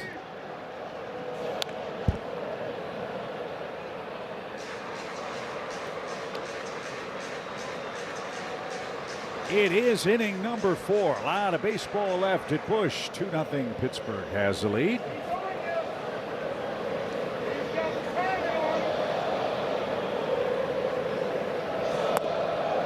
just missed.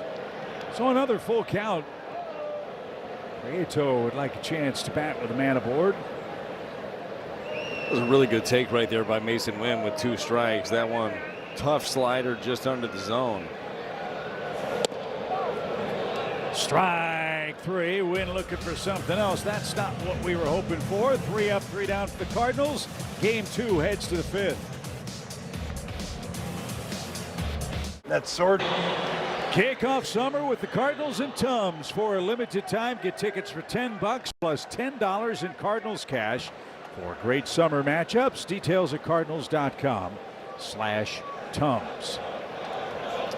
Michael McGreevy had to work overtime in the 4th inning. 7 came to the plate, but only 1 scored. And he trails 2-0 with Lau, Reynolds, and O'Neill Cruz coming up. Well, I like seeing that. Strike 1, right, Yeah. Chip? You had mentioned he had fallen behind a lot. That is now 8 for 20 first pitch strikes for Michael McGreevy. Far below his norm. But that's the thing. Like, so on a day like this, he's kind of been battling with some of the command. Did get some ground ball outs early, yet he's always competitive, always keeps the team in the game. It's only a 2-0 deficit right now. That one, though, into center field, and it gets past Victor all the way up against the wall. So Lau on his way to second with a leadoff double. That's just the 2nd extra base hit for the Pirates, who had some pressure here. That's his 11th 2-base hit. Chevy pitch track, wanted it down and away, ended up middle up. This one just stroked into the gap.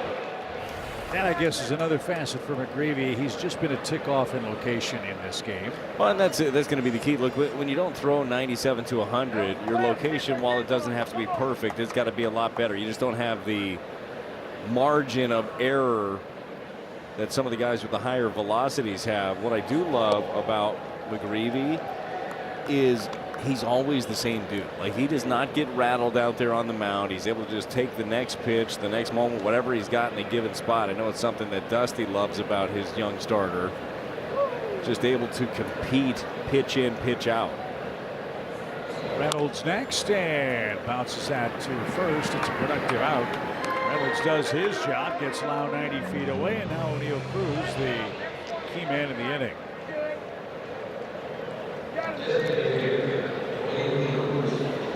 That's 9 ground ball outs for Michael.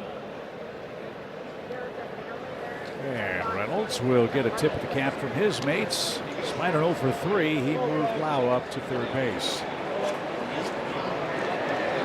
Or maybe not. So the infield comes in for the Cardinals. That's fun against O'Neill Cruz, one of the hardest batted ball guys in baseball. You have the luxury of working around him if you fall behind, but you got Spencer Horwitz, who swung the bat very well already in the series, and another left-hand hitter.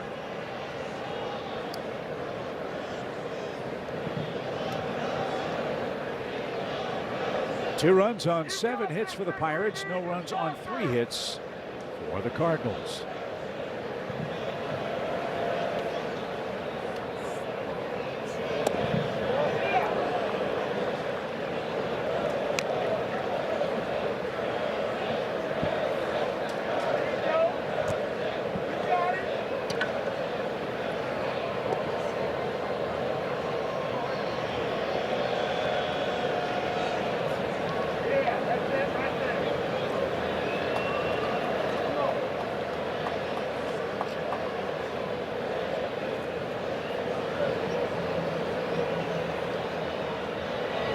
Lau at 3rd.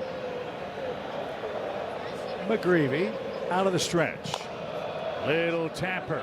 Looks the runner back. Throw to first. McGreevy does it again. 10th ground ball out. And now you've got Horwitz or Griffin. Who do you want? Boy, that could not have worked out much better at all right there for him. Change up, tapper off the plate, right back to him. Stranding the runner there at 3rd. You know this, if you're going to go after Horwitz, you're going to be very, very careful. He has been trouble. Horwitz a homer to extend his hitting streak to 5 games. He also flied out. He's been very good with runners in scoring position of late, too. And there you go. First pitch strike.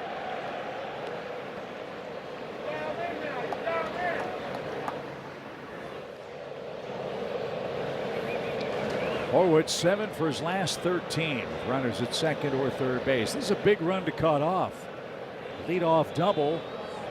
90 feet away, but with 2 outs. And now McGreevy 0-2, and here's how Horwitz's night began.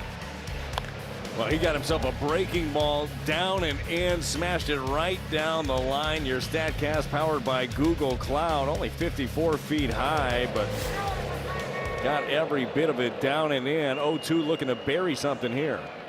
He does. Good job by Herrera behind the plates, keeping in front with the runner at third.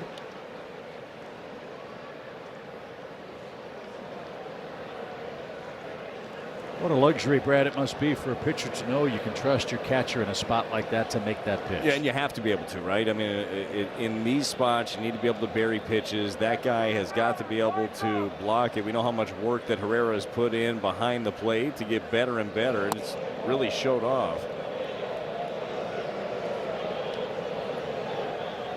So 2-2. Connor Griffin, a 2-hit game, waits on deck, but he's right-handed. Let's see how McGreevy fares here. Deep sigh, his 83rd pitch. In the air and playable. McGreevy's going to get out of it. What a job. A leadoff double, and he keeps the deficit at 2 midway through game 2. The Cardinals pitch maker is making them. Let's see if the Redbirds offense can come alive here in game 2. The post-game concert series is back for 2026. Friday, May 29th, Busch Stadium welcomes country superstar Jordan Davis to the field after the Cardinals and Cubs play. Get your info at cardinals.com/postgame. You know what we need? What do we need? Nachos? Hot dog. Hot dog. I was just saying. Mustard dog. Yep. Rally dogs. Thanks, Kim. Was that what you were really thinking, or Yes, was it something else? Well, that and a couple runs. Well, hot dogs. Kim just asked. Bring the runs. Can you? They're coming, man. Can you believe what Kim just asked? What's it? There's the hot dog right there, out in Tarps off land. Little relish on the side. Kim actually asked. Yeah. Ketchup or mustard? I know she didn't ask me that. Unreal. I've made it abundantly clear where my hot dog is spread, if you will. That's in the air to right. Mangum makes the catch. I want to try to hit it someplace else. That guy's been way too busy tonight. No, he's covering everything. The Cardinals have had some hard-hit baseball, just haven't had a lot to show for it in this ball game. Only 3 hits scattered by the Redbirds offense so far, but we've seen this over the past, man. The offense comes alive late. So does that section, by the way. That started out with a couple of rows at first pitch. They also started out with the white portion of the bucket hat exposed to the elements. They have since turned it around to the navy blue to try to turn around the luck. Little rally cap. I like the intensity right there. Attention to detail out there in the bleachers.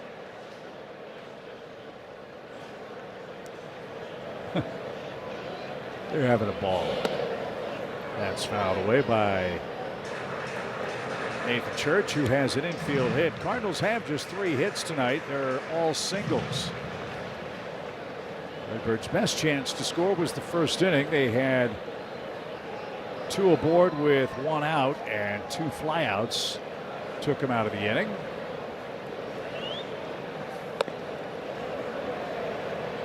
And a ball and 2 strikes. Scott and Weatherholt to follow. Cardinals have 4 consecutive left-hand hitters stacked up tonight. Reason for that, the splits tell you that Majinski's had more trouble with the lefties than the righties. Yeah, the lefties had hit him hard. Coming into action today, lefties 327 against Majinski with an 881 OPS. On the flip side, right-handers only hitting 218 with a 548. You see why Ollie tried to stack the deck here. We'll see if a little magic can happen late. At the 86th pitch of the night, though, from Majinski. And at last, the Pirates bullpen begins to labor.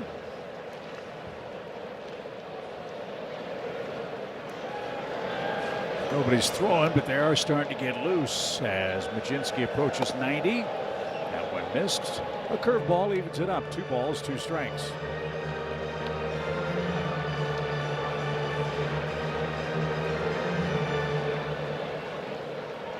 Pirates bullpen gave up 5 runs last night. And so here we go, a 3-ball, 2-strike count.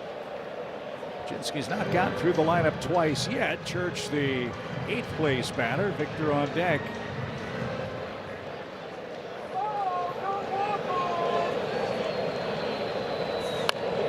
And hammered our way. And into the second deck. Pitch number 9 coming up for Church.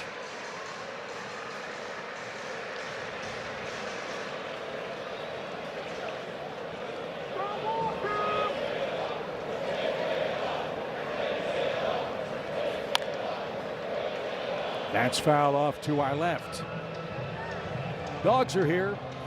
Golly. We're going to score some runs now. Got a feeling.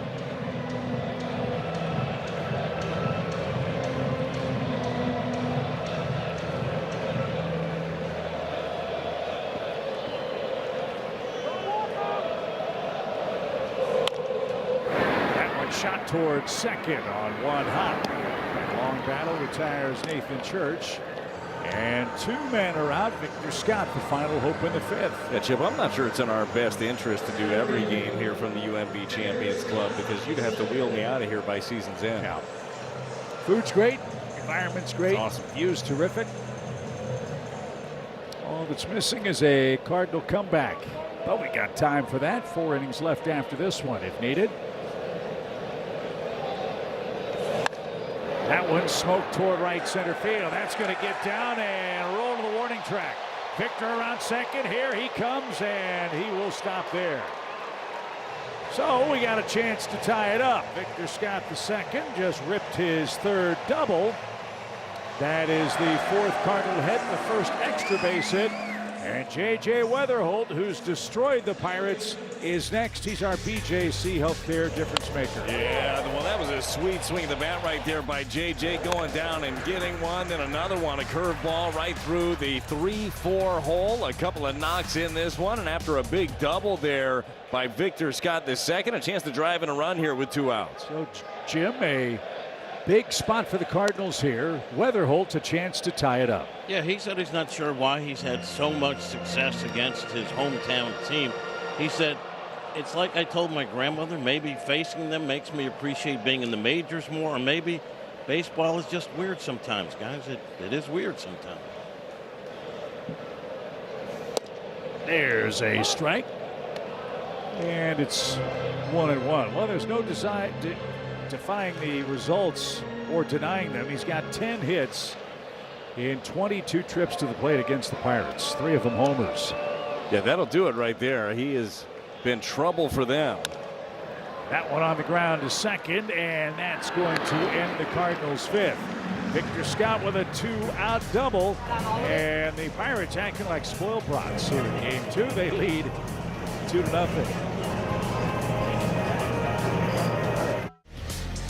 We wrap up the series tomorrow with Dustin May. Bradley, that's your Budweiser. What's on tap? Yeah, the hope is that Dustin May's got an opportunity for a sweep of the Buccos here. Going to have to come back, but look what he did against the Pirates last time. 6 strong, only gave up 2, struck out a pair as well. It's a slow start to the season for Dustin May, boy, but he's gotten better and better seemingly each start. So Michael McGreevy out there for the 6th inning, bottom part of the lineup for the Pirates. Let's see if he can tame Connor Griffin. Another roller, this one foul, however. And no balls and a strike for the Pirates youngster. He's 2 for 2, an infield hit, and a run scored. Well, I think that Michael McGreevy's done a really good job in this ball game. I know he hasn't got ahead like he has liked to, but has worked around a little bit of traffic. Only the 1 free pass on this one. We're used to seeing him not walk too many batters at all. Only 1 strikeout, but most of his outs have been on the ground.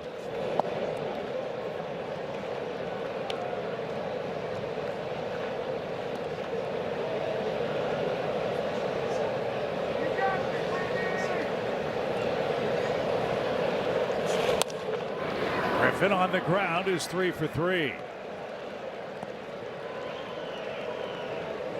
So he's exacting a little revenge for the Pittsburghers. 3 singles.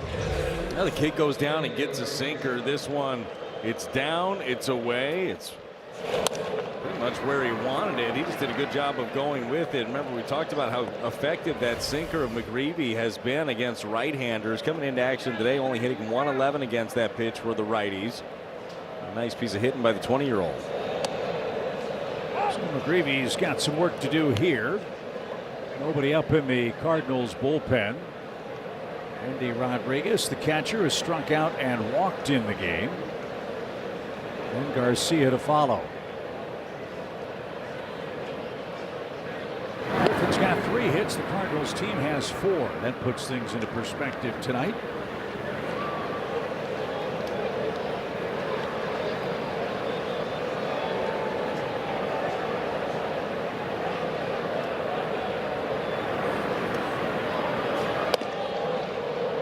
And taken upstairs.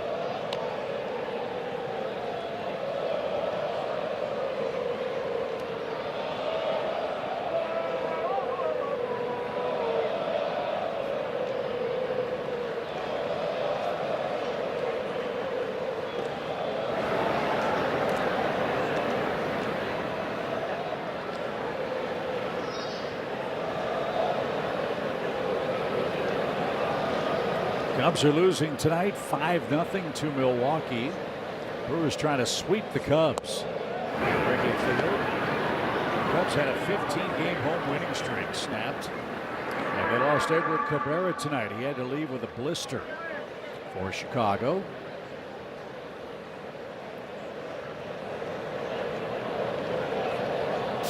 Looks like the Pirates going to challenge the pitch call. It was a strike.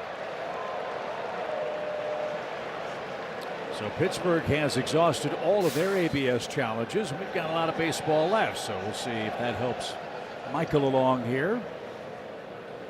Justin Brule starts to play catch in the Cardinals pen.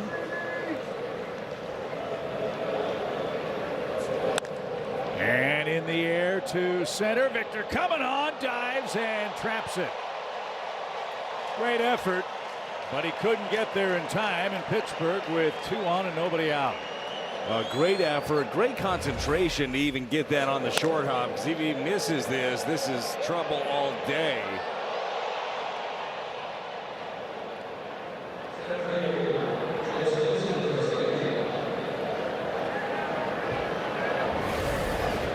Good work to keep that in front. If it gets behind Victor, we've got real problems. We've got problems enough as it is. 2 aboard, nobody out.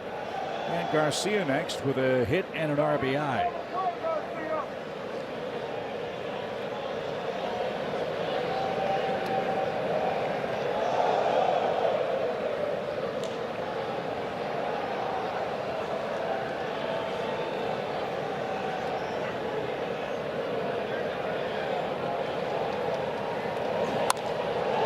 Line left field, base hit. Late break by Griffin. He's going to stop at third.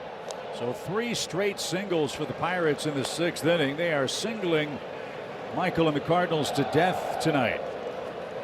10 hits, 8 of them singles. And now the bases are loaded for Mangum.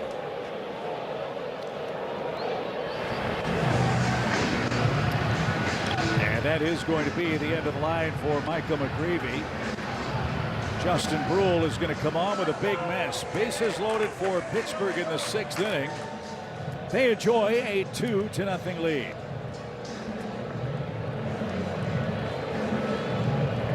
This copyrighted telecast is presented by authority of the St. Louis Cardinals and may not be reproduced or retransmitted in any form.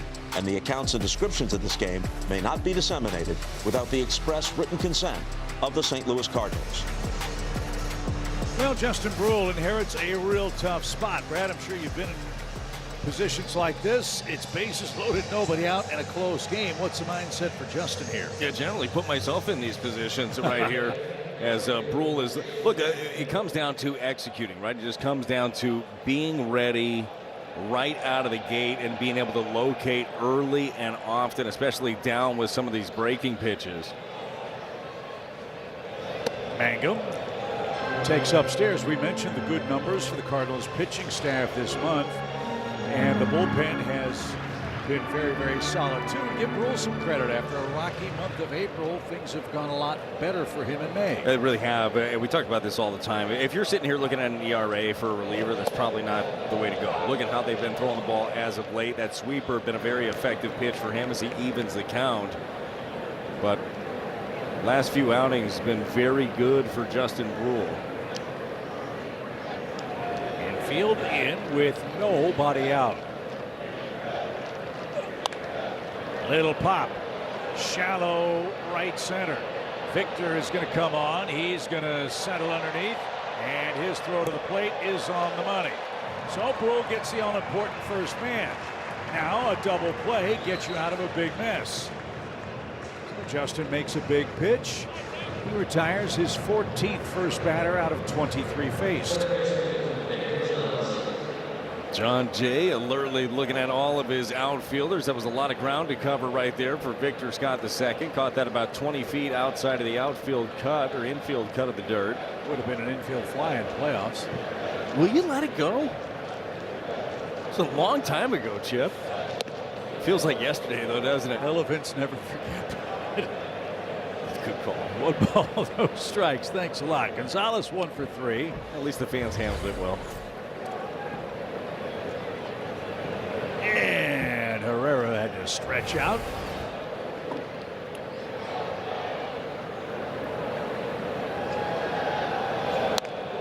Popped up right side.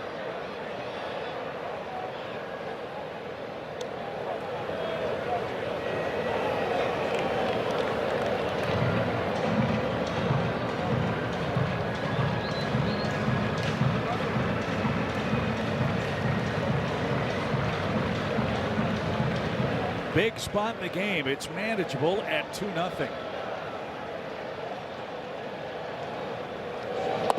There's a good pitch. Change up. The changeup from that arm angle had a little bit of cutting action. Able to get Gonzalez to swing over it. We talked about how much of a good contact hitter he is, but could not pick that one up. He's hit to 5 double plays. He's behind in the count. In the air right. Walker is in. He's got a cannon. Sets up. Loads up. Here's his throw. It's up the line. And a sacrifice fly for Gonzalez with a 2-strike count. And the Pirates extend the lead. It's 3-0.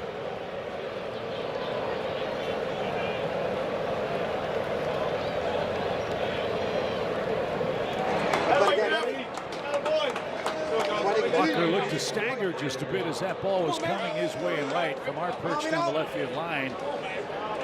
Wasn't really able to get his momentum behind the catch and throw. Well, and Connor Griffin can move a little bit over at third base, right? The 20-year-old, so everything's going to have to be perfect for Jordan Walker out there and right. And look, right now, a 3-run ball game, plenty manageable.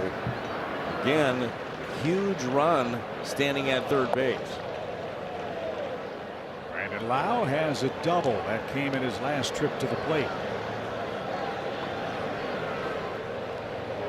More homers and RBIs than any other second baseman in the bigs. We don't want him to add to that total here in the 6th.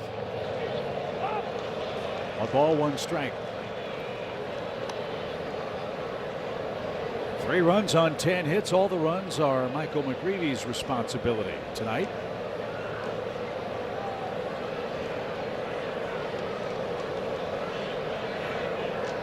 Runner at first goes. Pitch is on the ground to second. And JJ's got that. Boy, Brule, a nice job to limit the damage to only 1 run. Bases loaded, nobody out. Pittsburgh extends the lead, but for the Cardinals, 2, 3, and 4 on Ollie Marmol's lineup card coming up. As Brad said, it's a manageable game. 3-0 Pittsburgh. Good things. Kick off summer with the Cardinals and Tums for a limited time. Get tickets for $10 plus $10 in Cardinals cash for a great summer series of matchups. All your details at cardinals.com/Tums. Time for the offense to come to life. We'll have to do it against a new pitcher.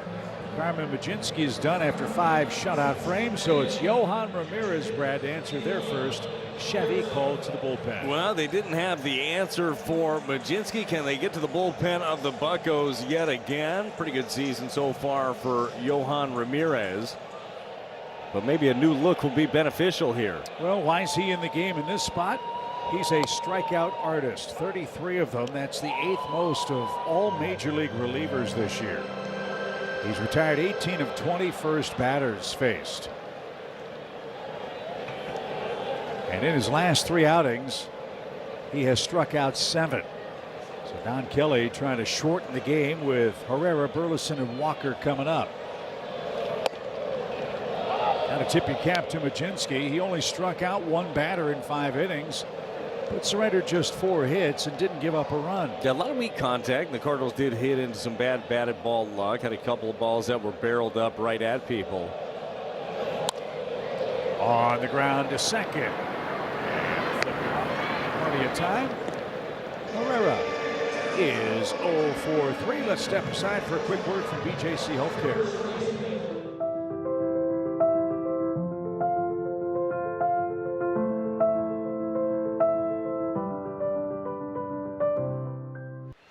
Burleson's walked and hit into a double play.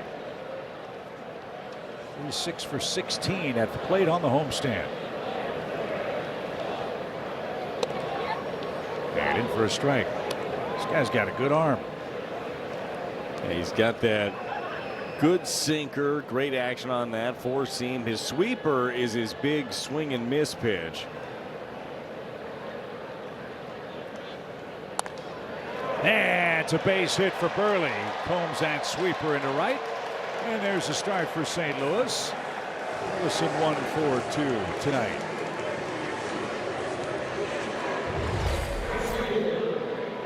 A terrible pitch. Sweeper did back up a little bit right off the end of the bat for Alec Burleson, but he muscles up, puts this thing into right center field. I hope Yohan Ramirez has a big man cave. He has pitched for a ton of different big league teams. First the pitch to Walker, and that hit him. Did he swing? They say no. Walker hit by a pitch. And the Cardinals training staff will come out and check on him. The Cardinals continue to get drilled at the plate.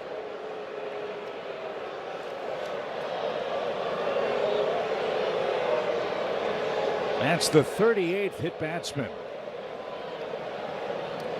And now, painfully, you bring the tying run to the plate. Yeah, Jordan Walker none too happy about that one. You can see why here. 95 miles an hour. This one running in right off that right wrist of Walker.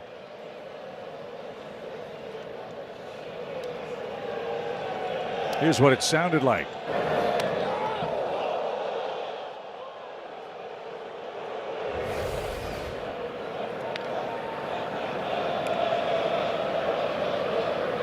Only the second time Jordan's been hit by a pitch.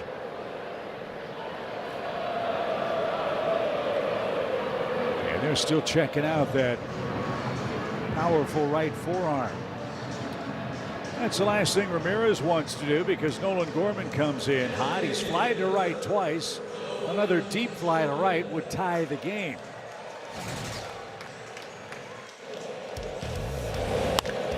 This was impressive. Left on left against Evan Sisk, who had been dirty. He had been hitting, giving up an extra base hit to a left-handed batter all season long. Well, he did there. The tarps off crew going wild for Gorman. Let's see if he can do it again.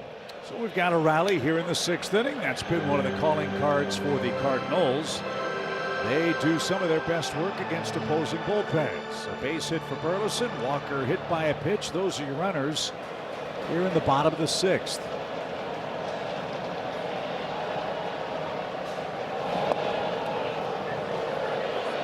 Is that fouled? Or are they going to say he swung at that pitch and it hit him? Got him on the back foot, but Gorman did offer it at the pitch, so instead of bases loaded, he's got a 1-1 count. Yeah, those one hurt twice as much. This the sweeper, back foot, couldn't stop himself and catches him right off the top of that left foot.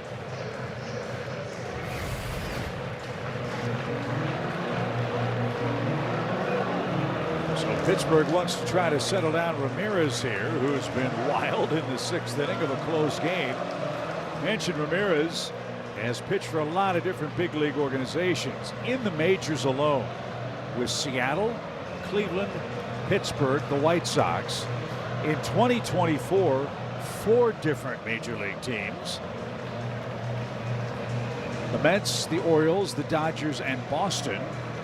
And then last season, back for a second stint with the Pirates. That's a lot of swag that he's got. I mean, that's a lot of team bags, a lot of gear. Yeah. He's ready for anything. And whenever he does retire, if he wants to play some beer league softball, I think he's got plenty of gear left up for that. So lifetime 9-12 record coming into the 2026 season. And he's had a rough go of it here in the 6th. 2 on, 1 out, and an even count for Gorman, the DH. He's got power to hit it to the tarps off gang in this ballpark. If he does, they will go crazy.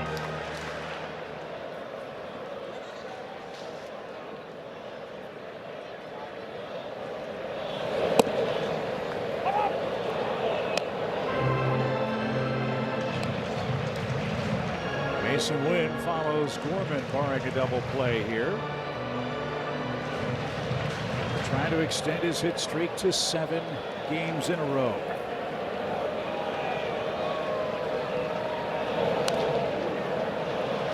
Fought off that sweeper.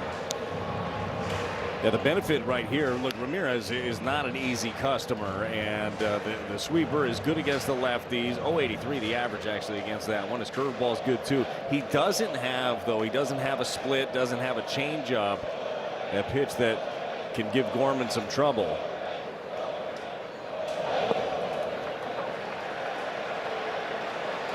So it's a full count. He's thrown the sweeper a lot.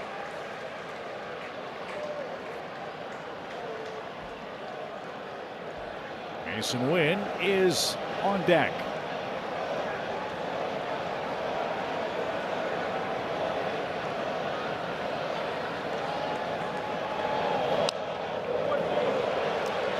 Fought off the heater.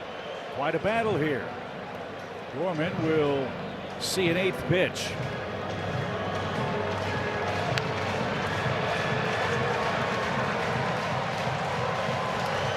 If he throws that sweeper, make it be a strike. Crowd roaring the pitch. He lost him, ball 4. So after a ground out, single, hit batsman and walk. Gorman walks for the 7th straight game. And now Mason Wynn a chance to cut into this deficit. Well, all of a sudden, you're starting to feel it, that buzz in the ballpark. Cardinals have been waiting for that big opportunity, and they get it here. Bases loaded, 1 out here in the bottom of the 6th. Mason Wynn, who got removed from the game on Sunday, was dealing with that left knee. He is all healthy and in here trying to do some damage. And takes high, 1 ball, no strikes. Sisk continues to throw in the Pirates bullpen. After Wynn, you've got 4 straight left-handed batters coming up.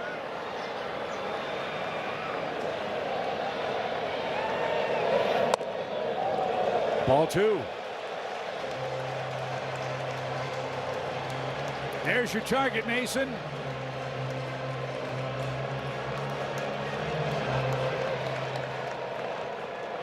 Oh, it's in on the grass at first. A lot of room between first and second for Mason. And ball 3.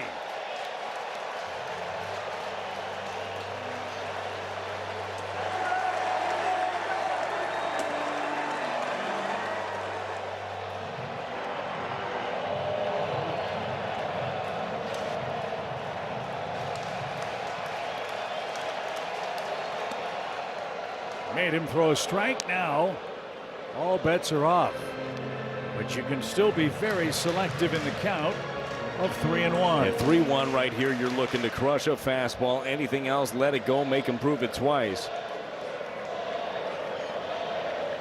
3-1. Oh, he let her rip and fouled it back behind the plate.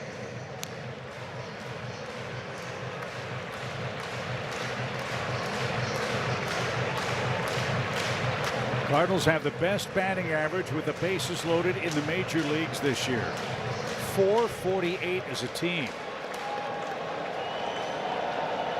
That stat from Keith O'Brien. Here at Bush, full count.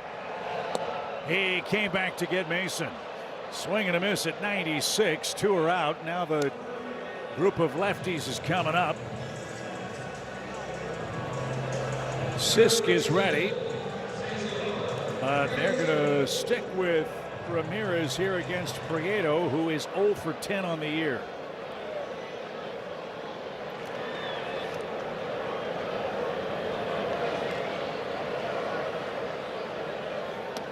Way high, 1 ball, no strikes. I would love to be able to see Cesar Prieto make him pay for this move right here. Ramirez has been erratic in this inning. Maybe leave something up that he can drill. Remember, he was hitting the ball well at AAA Memphis. This guy's done nothing but hit his minor league career.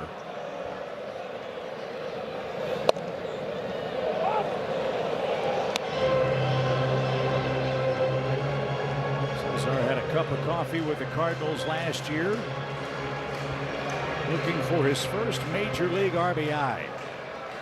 Cardinals have him loaded, but now 2 outs. Did he get hit? That was close. 2 balls and a strike.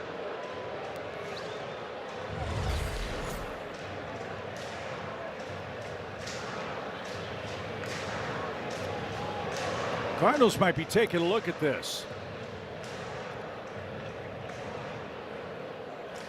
But not enough evidence to challenge. Prieto in a 2-1 count. Burleson, Walker, and Gorman, your runners. Swing and a high fly ball, well hit right. Manga back at the wall. He's going to make the grab at the fence to retire the side. Prieto gave it a ride, but he came up just short. And the Cardinals still trail heading to the 7th. Tuesday, June 2nd, it's Backyard Baseball Night at Busch Stadium. With your theme ticket, fans take home an exclusive Backyard Baseball 2001 Mark McGwire bobblehead. All the info at cardinals.com/theme. Well, Cesar Prieto just missed, sending this place into a frenzy. Got to find a way to hit it somewhere else away from Jake Mangum, who's made 7 putouts. Dude, Mangum's been all over the. I didn't think he had a chance on that one. I thought that was over his head. Extra bases easy, clear the bases, tie the ball game, but Mangum and the Pirates had other ideas. So you got to hold him right there and see if the bottom part of the order can feed the top in the home half of the 7th. Here in St. Louis, Justin Brule, his 2nd inning. Reynolds, Cruz, and Horwitz are scheduled. Matt Swanson has started to play catch in the St. Louis bullpen in right. No runs, 5 hits for the Redbirds, 3-10-0 for Pittsburgh.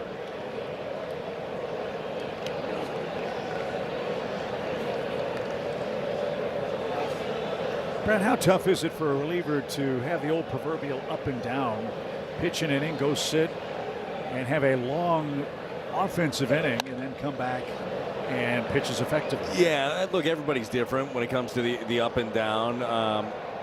First of all, that's what you want. You want your offense to have that long inning. You'd love to be able to put up some crooked numbers, but it's all about just knowing yourself, right? What do you need when the inning starts getting longer? What sort of movements do you need? Does he go in? Does he do a little bit of band work? Does he wrap up the arm and keep it warm? Different guys do different things, but when your role is when you're used to that, and that's a nice backdoor sweeper right there for the first out here of the 7th inning by Brule. When you know that your job has the up and downs with it, you're okay. Like, you're ready for it. The hard one is when you extend a guy in a big spot and they're not really used to that up and down in between. Those ones get a little bit more difficult. So Brule has retired all 4 batters he's faced in the game. Here's Cruz. O'Neill is 0 for 3 with 3 groundouts. And in for a strike. Wait, do guys play catch in between innings, or do they sit and rest? No, I don't know. Nobody, at least nobody that I know of, like throws. Like, you might have some guys that have a little weighted ball that they move around, or definitely wrap up your arm or put it in a jacket. But it's very rare are the times when you'd see somebody throw in between. Stationary bike just to keep the legs warm. Yeah, I mean, if you really want to, but I doubt it. Like, usually there's still so much adrenaline. Just walking around, you can end up being good to go. I mean, some guys want. There's stationary bikes like in the batting cage right there. There's areas to certainly keep ready. You don't have to go all the way up into the clubhouse. That one near the railing, and Prieto went sliding and almost tumbled down the stairs. Great effort. And see if he's all right.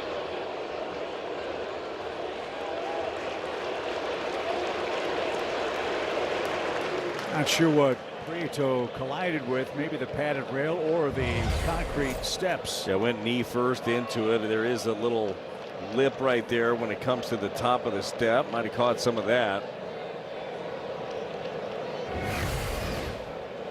Get no help in the visitors' dugout. The pitch. And Cruz is fanned. Back-to-back strikeouts for Gruel. O'Neill Cruz and 0-4-4 night. Well, they knew where they wanted this one. Herrera behind the plate, wanted it down, away, off the plate. That's exactly where it went. Got Cruz to wave at it. Another strikeout for him. Boy, he has been racking them up on the season. That is 75 now for O'Neill Cruz. That paces the league. So he's on pace for over 200. Not good at math, Chip. I've told you that, but I'm going to trust you. Thanks. I believe you. Does it check out? Looking at Ricky, the stat guy. Yes, that checks 49, out. so yeah, good call. Carry the 2. Putting shoes back on. Oh yeah, we found out, by the way, what Zepchinski and John Stinson Scrabble numbers would be. Is this one on the ground combined? Flip to Brule at first. What a tease. Exactly right. I can't think of a more exciting way to get to the 7th inning stretch than that. Time for a rally.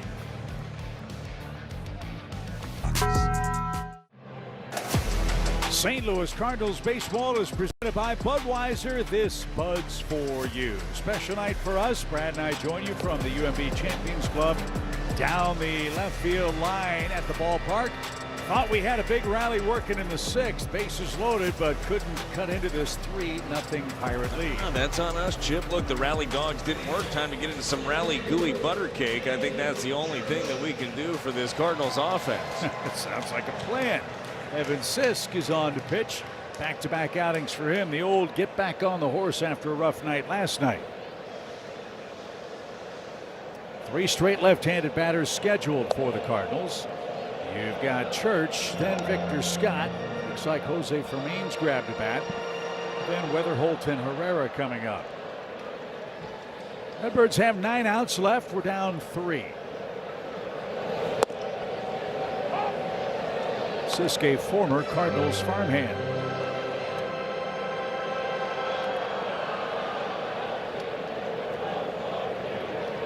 Church an infield hit to highlight his night. And he kicks off our Honda home run inning. If anybody for the Cardinals can go deep, your Gateway Honda dealers donate $1,000 to the Make-A-Wish Foundation. Was trying to avoid being swept for the 2nd time in 3 games.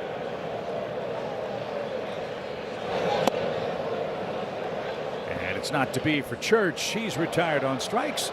And the old throw around the horn sails into left field. That'll show him. And it will be Fermin for Victor Scott, whose night ends 1 for 2.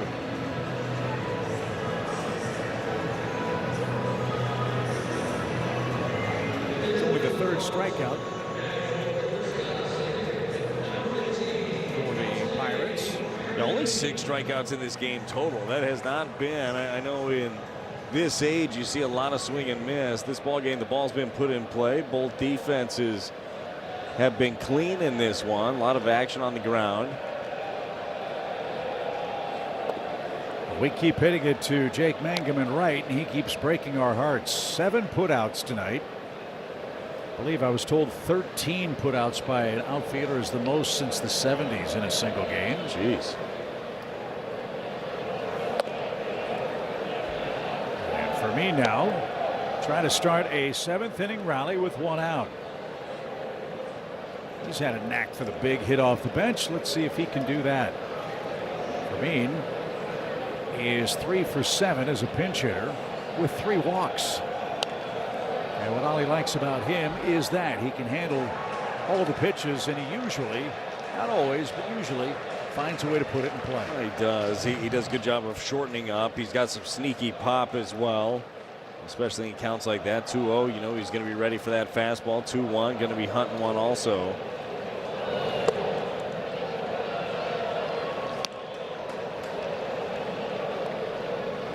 Nice luxury for the Pirates at the start of this series. 3 talented left-handers in their bullpen. Sisk is certainly one of those. And the pitch is popped up. That is right behind the plate. And a stab at the on-deck circle. Rodriguez comes up with that. And 2 men are down.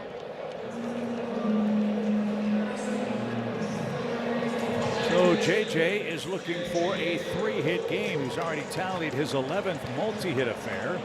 The Bet365 odds for Weatherholt to pick up a 3rd hitter on your screen. Let's see if he can do it. Well, both hits have been to the right side. He's been pulling the ball. Might see some of those sweepers from Sisk. We saw him go the other way for the 2-run shot yesterday. Well, inside-out swing right there on 93 on his hands. Well, their shortstop has 3 hits. Let's see if our second baseman can match him. 2 terrific young rookies. Can't wait to see how they square off over the next decade or so in Pittsburgh and St. Louis.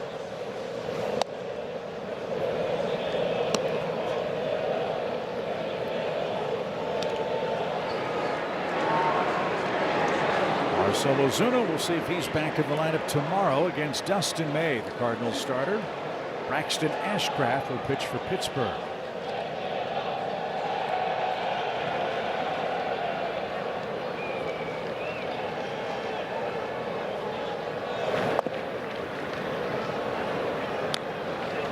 I'm pretty sure Marcell is saying, hey, the best toasted ravioli in St. Louis is on the hill. You think that's where he's pointing them? Pretty good chance. Makes sense. Probably knows all the good spots. 2 balls, 2 strikes. We need a toasted Rav stand at the ballpark. We don't have one. It's something that's easy to get behind. I think.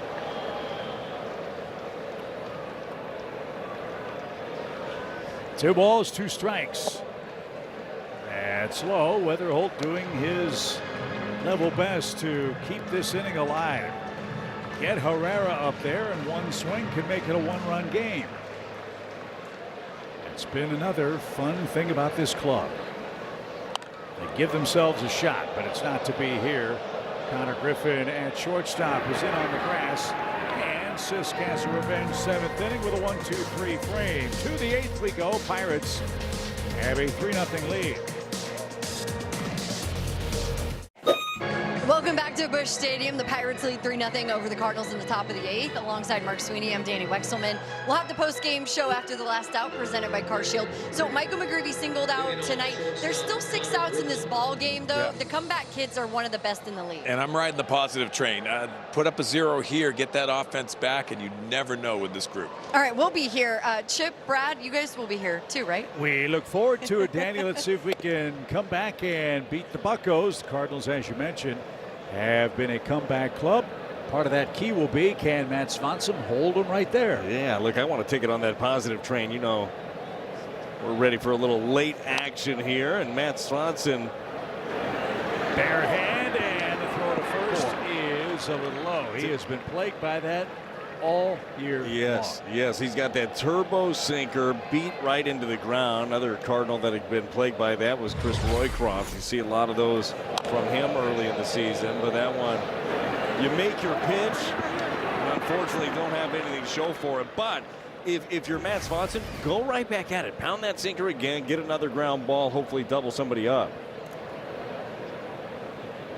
Rodriguez, the catcher, has reached base twice. We talked earlier about how it's been fun watching the Cardinals offensive players not hit the panic button when things don't go their way. You mentioned earlier as well, if you look at an ERA for a relief pitcher this time of year, that's probably not the best indicator of how things are going. But for a young guy like Swanson, who was so successful last year, Brad, how tough is it to stick with process over outcome when the outcomes are just like that infield hit? Yeah, you have to be able to compartmentalize, right? If one gets away from you, you got to be able to be ready for the next one, especially when you have had success at this level. He was one of the Cardinals' best arms, one of the best arms in a bullpen in baseball last year with the numbers that he was put up. And you look at the last 3 outings for him, been really good. He's been unscored upon in the last 3, 2 hits over his last 3 innings. He struck out 3. You try to ride that positive momentum. There's a base hit to center, and the Pirates will go first to third here on back-to-back hits.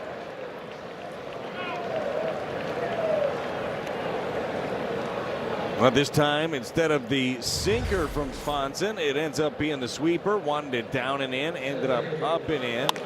Hands pulled in, yanked it right up the middle.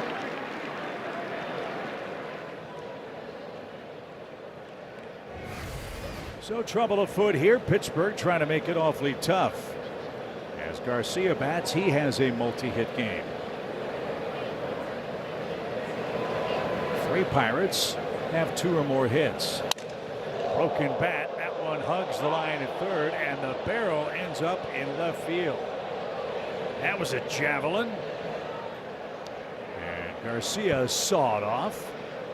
For strike 1. Chip, I don't think I've seen one go that far in a long time. That's a clean break, too.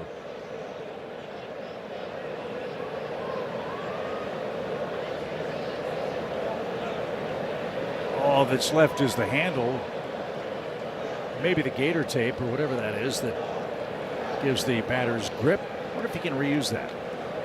I think that's one and done. Is it? Yeah, a little sticky adhesive on the backside of that thing. They can afford it. Show stuff right there.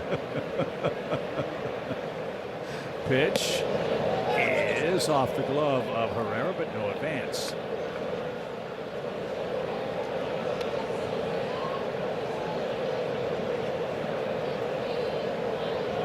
So some tough luck for Swanson. An infield hit for Griffin, a 4-hit game. 2 hits for Rodriguez. Garcia already with 2 singles. As Matt answers the Chevy call to the bullpen after Brule pitched 2 terrific innings, 2 scoreless frames.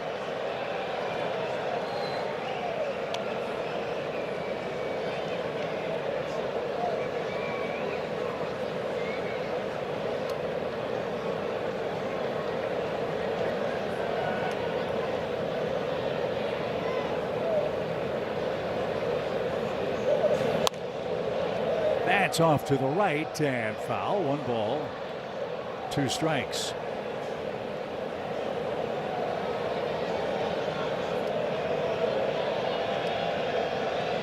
Just looking at Swanson's baseball savant page and just checking out the flare to burner percentage. Little soft hits, I guess is what that means. Last year was 19%. This year 33%. Some bad luck right there. That one popped up. JJ on the run. Walker joins him. Foul ground. Weatherholt near the tarp. Can't get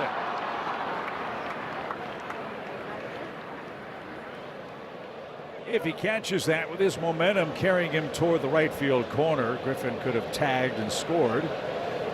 So no harm, no foul there. Yeah, this is a long way to go right here from J.J. Weatherholt. I really didn't think he was going to have a chance to get there. I thought Walker would be able to get there before he did. Just barely overran it. And I believe you're absolutely right. That run's coming in if he catches that ball. So we'll see. Maybe the Cardinals luck out on this one, especially with a punch out here.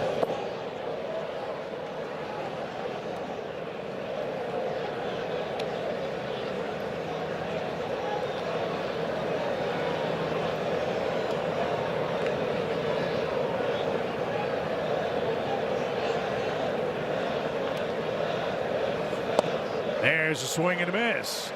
That's a good result for Swanson. Garcia down on strikes for the first time. 1 out. Well, this one just a tighter sweeper on the plate, down enough to get him to be out in front, swing through it. Something else that you can look at on the baseball savant page. It's really illustrative as to the importance of throwing strike one and the end result. That's fouled at the plate. Last year, Swanson threw first pitch strike 65% of the time. This year, Brad, it's 58%. Yeah, I want to say league average is right around 62-ish. Doesn't seem like much, but it does end up biting you when you fall behind. A 1 count.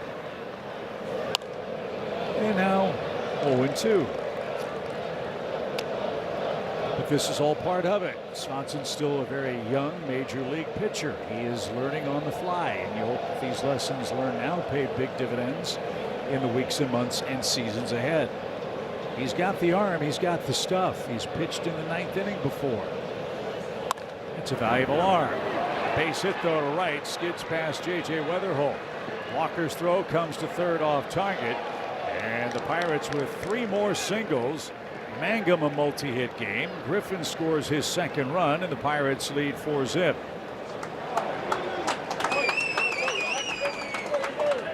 Death by 1,000 cuts for the Cardinals pitching staff in this game. Boy, he goes way down there and gets this one. One hand sneaks it through the right side with infield in. JJ breaking the other way.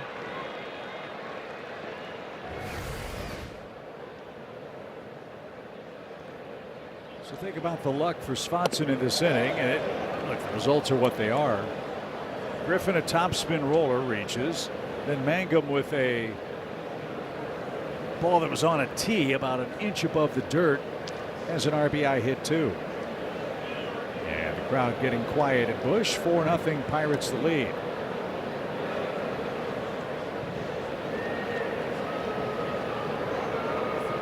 So career night for Connor Griffin, a 4-hit 3-run affair against the Cardinals.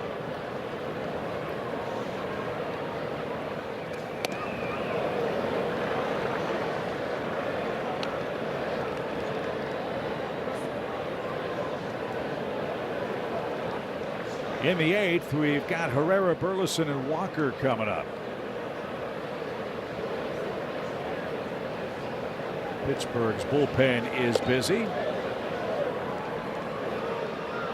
Justin Lawrence, a right-hander.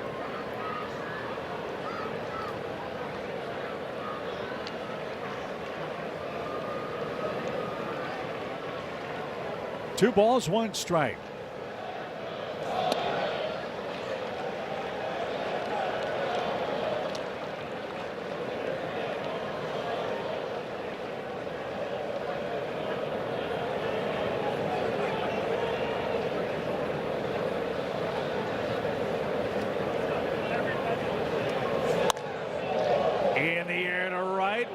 Staggers, plays it on a hop. Throw to second is going to be late, and a run will score. Rodriguez comes home. It's another base hit, this time for Gonzalez.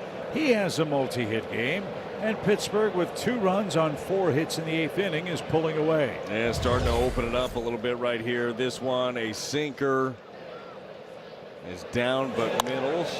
That's just a short, smooth stroke right there by Gonzalez. And Dusty Blake is out for a visit.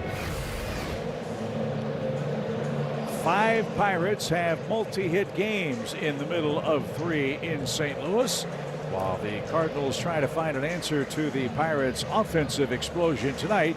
We are going to step aside for a quick word from Jack in the Box. Get my new Smash Jack Sliders Munchie Meal for a chance to win $75,000. Welcome to Jack in the Box.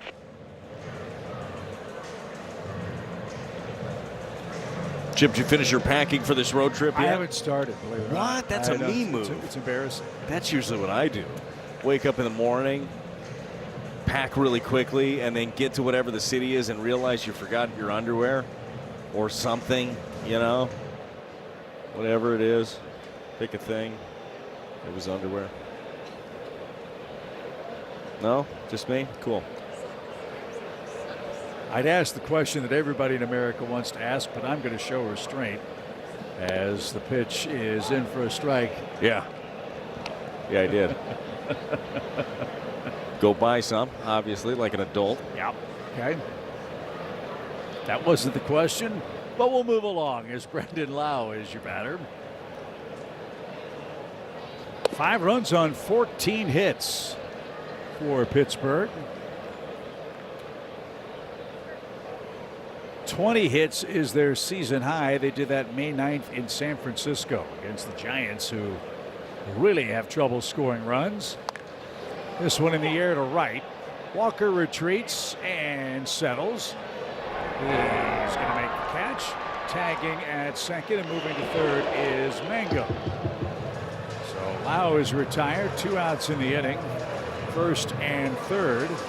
Don Kelly and the Pirates try to snap a 4-game losing streak tonight. They've got a 5-run lead. They led, though, by 5 in Philly and blew it on Friday. I like your style right there. Good call. Can happen. We've seen the Cardinals come back from a bigger deficit than this. Saw it on opening day, actually.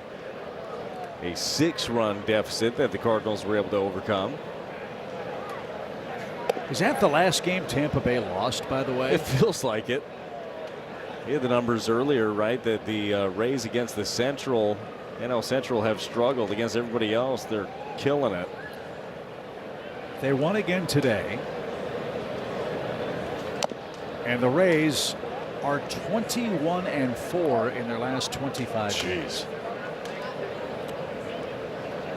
They knocked off the Orioles 5-3 today. Reds beat the Phillies 9-4. Herrera took some punishment.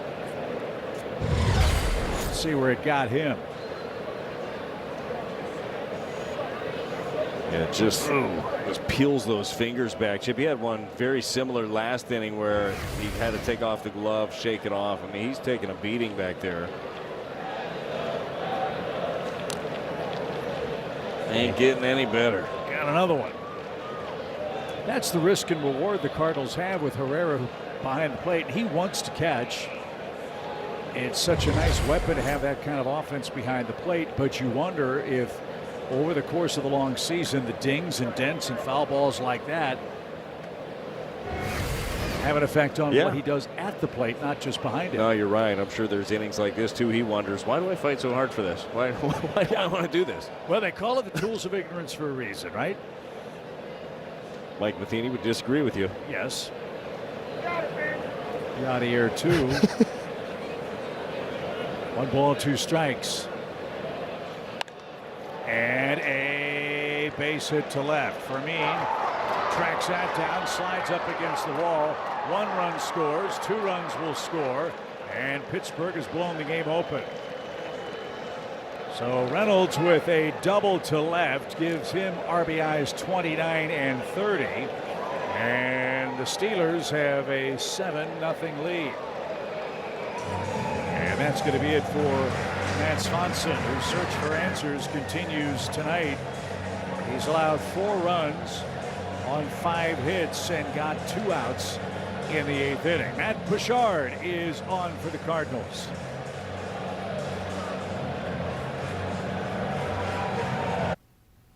After our road trip to Cincinnati and Milwaukee, we welcome the Cubs to town for the first time, May 29th through the 31st. It's the greatest rivalry in baseball. Don't miss it.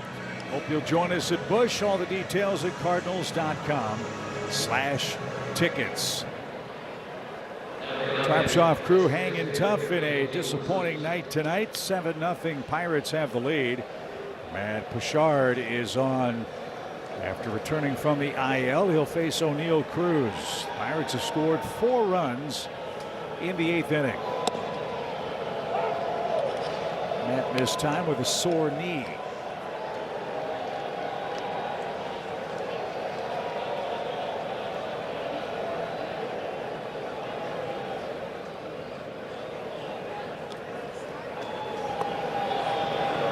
Got him in front with that changeup, boy. He just lets it fly, doesn't he? I know this is a lopsided affair right now, 7-0, but for Matt Pichard, it's a big outing for him, right? You're looking for an opportunity to prove what you could do, fresh off the IL, Rule 5 pick for the Cardinals. Upstairs, 1 ball, 2 strikes. Go right back to that stuff in the dirt, most likely. See if you can get Cruz to swing over it. And the risk reward for a Rule 5 guy is when you select him off another roster, he has to stay on your big league roster or your big league IL for the entire season, or you have to offer him back to the team from whence he came. So Pichard, with the knee issues, was rehabbing down in Memphis. There are time limits for that as well. And now he's back with the big league club. And barring injury, Brad, he will have to stay on the roster or be offered back to the Marlins. Yeah, and hopefully for him, he's able to find himself a bit of a role here in this bullpen, as we've talked about a lot. Starting to see that back into the bullpen solidify. You know where JoJo is. You know where Riley O'Brien is. Stanek been throwing the ball very well. Soriano has stepped up big, as has Graceffo, but could use all the help here, unfortunately. After starting 0-2 to the free swinging O'Neal Cruz, he loses him. Now you face Horwitz, first and second, 4 in, 2 outs. Horwitz started the game with a second inning homer. It crept over the wall right down the right field line of Michael McGreevy. McGreevy's final line tonight, 5+ innings, 3 runs, 10 hits, a strikeout, a walk, and a homer. I think for all the traffic that he had out there, a lot of it singles by the Pirates. Thought he did a nice job of managing the game during this one. Wasn't his best outing, certainly, but was able to battle, give the team a chance. And then Justin Brule followed. Bases loaded, big nobody out, gave up just 1 run. Big time.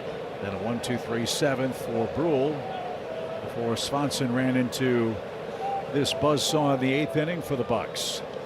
7-0 your score. 0-2 pitch. And up and out of play. Well, barring a miraculous comeback for the Cardinals, Dustin May and Braxton Ashcraft will pitch for their respective clubs in the 3rd final and rubber game of the series at Busch. St. Louis in a stretch of 12 straight games against the division. They've lost just once within Central Division play.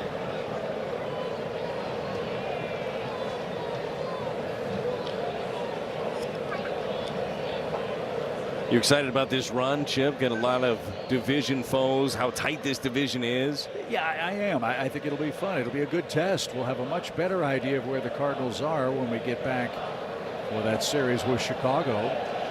You know, Cincinnati's always been a tough place for St. Louis to play. That's a awfully tough place for a pitching staff to work. Then it's on to Milwaukee, a club that leads the division. Brewers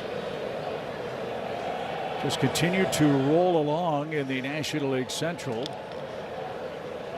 They won tonight, I believe, or are winning 5-0.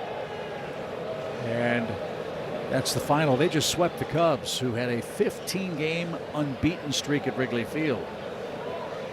Yeah, this division really is going to be a battle. It's going to be down to the wire, in my opinion. 2 balls, 2 strikes. And Herrera's going to challenge. Cardinals have 2 left. Why not? Let's see if he's right. ABS powered by T-Mobile. He usually is. St. Louis has 1 remaining. And I mean, look how close that is. Oh my goodness. I would say well used right there either way.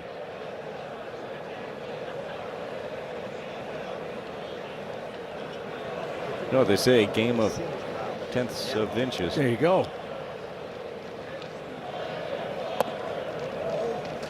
So another Pirate batter starts 0-2, and now Horwitz will try to stay alive here. 3 balls, 2 strikes.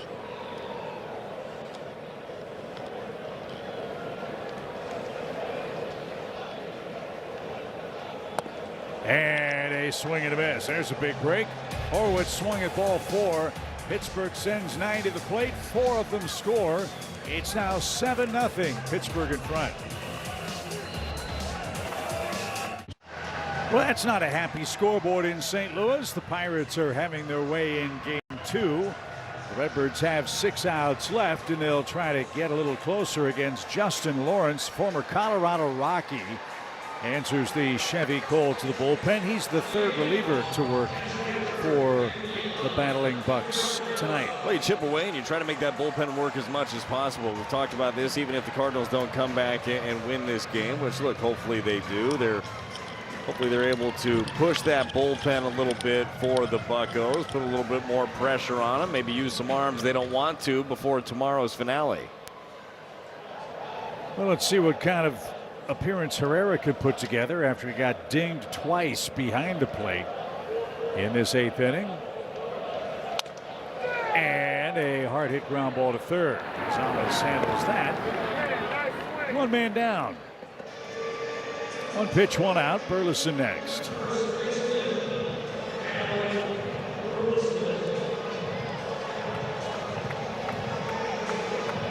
Lawrence acquired off waivers.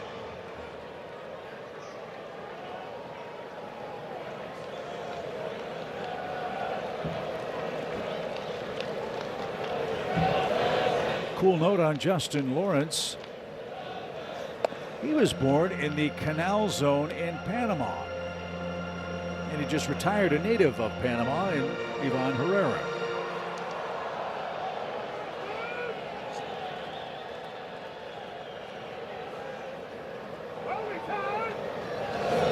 Burleson takes it inside. So JC's on deck. Remember, Jordan Walker got hit by a pitch in the Cardinals' 6th inning. Hope nothing is a foul there. Yeah, he caught 95 off that right hand.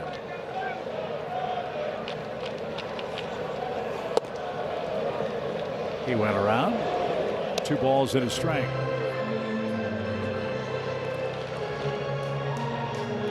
Lawrence last year, 17 games with the Pirates, an 0.51 ERA. Safe to say he was happy to get out of Colorado.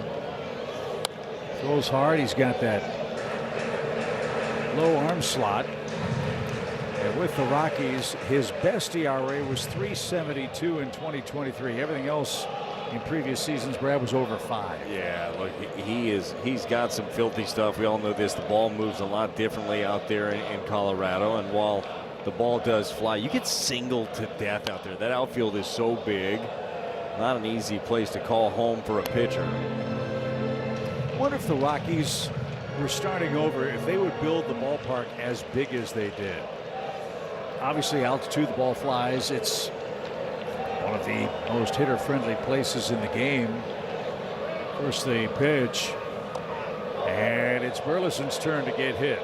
This time on the foot. It's an epidemic. All the sweepers and sliders that pitchers are throwing in the game these days, when they get away and you're a left-handed batter, you are in harm's way, and Burleson is hobbled. That caught him flush. You see him point to the area with Cardinals trainer Chris Conroy just under that left knee. Oh yeah, right in the side of the shin.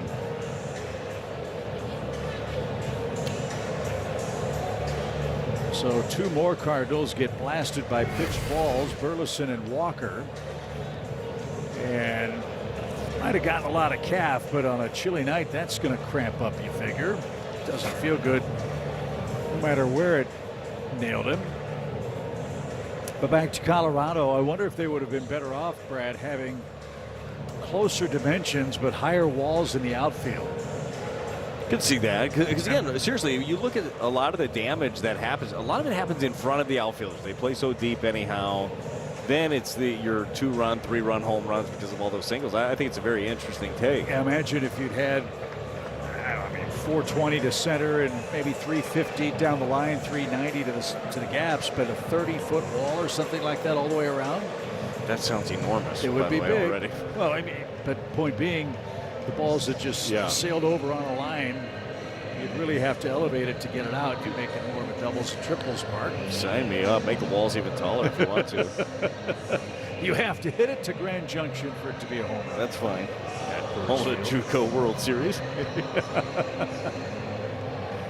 So Horwitz and Burleson comparing notes. A one-out hit batsman. It will be Sajazi. If we get word on Walker's status, we'll pass it along. Certainly, if it comes after the game, I'm sure Danny and Mark will update you if there's any serious issue with Jordan. His night ends 0 for 2. Really happy for Sajazi. His bat's come to life a bit in recent days. Remember, he had an 0 for 30 slide. And he's a kid that needs regular playing time. There just isn't a whole lot of that for him here right now. That's a good sign. Walker in the dugout.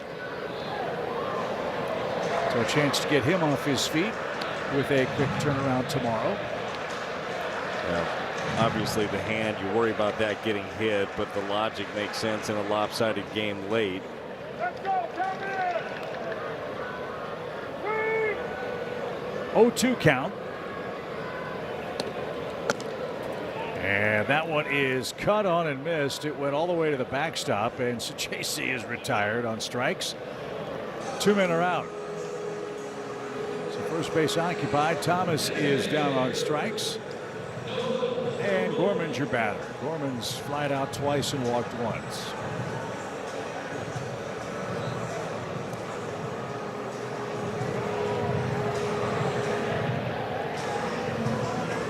Cardinals have lost 19 games this year. If this one turns into number 20, Brad, I don't remember many being this lopsided for St. Louis in 2026.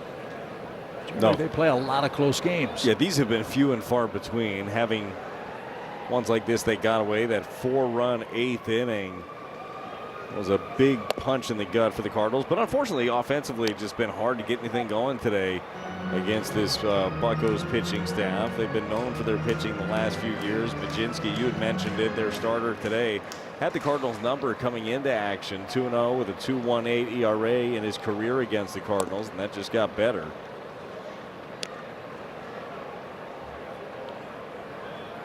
So he's in line to win the ball game. Lawrence tried to make short work of St. Louis in the 8th. Pirates lead it 7-0. And that's out of play foul. So Don Kelly's crews had a fine night to this point. Cardinals will try to find answers in Game 3 tomorrow before heading off to Cincinnati for a Friday night tilt with the Reds.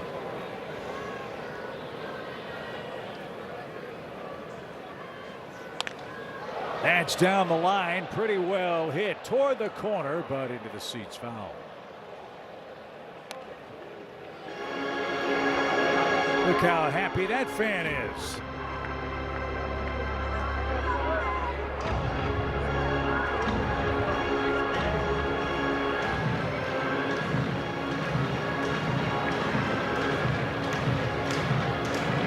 Fan for life. It's funny what a baseball will do at a big league game. Yeah, for sure. The guy in the blue jersey knocked it down, first of all, bodied up on it. And then you pick up a souvenir next to it. It's perfect.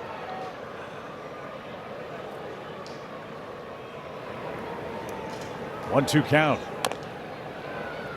And rolled over foul. If this score stays 7 runs or grows in the 9th inning, it would be the most lopsided defeat for St. Louis this year. They've had 3 games where the Cardinals were outscored by 6 runs. So we hope we get it out of their system tonight. And a swing and a miss. That'll retire the side. Lawrence is nasty. A scoreless 8th for him, and we go to inning number 9. You get 7-0. Pittsburgh leads leads the Cardinals. We head to the 9th inning. Couple of changes for St. Louis defensively. Jose Fermin checks in right. Thomas Ajaci's in left. Joel Pozo will play first base.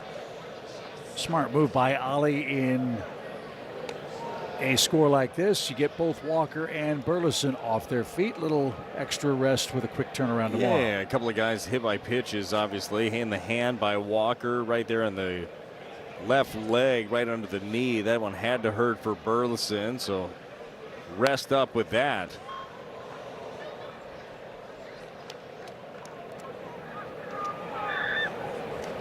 Connor Griffin, what a night. A 4-hit game. He's almost doubled his career total of hits against the Cardinals. He had 5 coming into play tonight. I think he'll be a fascinating case study to follow. Super talented, super fast. He's a big kid. Will he stay at shortstop or eventually grow into maybe a third baseman in Pittsburgh? Yeah, seems to move well at the position, but you're right. And a lot of that is kind of dependent on who's coming through the pipeline. Do they end up having another guy in a couple of years that pushes him over? Now he's got the long-term deal, 9 years, $140 million contract for the just turned 20-year-old Connor Griffin. That's the most guaranteed money the Pirates organization have ever doled out. In the air towards center. And that ends his perfect night. But an impressive one nonetheless. Griffin 4 for 5. And he's the first out in the ninth. Rodriguez is next. Boy, the bottom of the order for Pittsburgh did a lot of damage. Griffin, Rodriguez, Garcia, and Mangum have 10 of their 15 hits. That's pretty good. Strike one.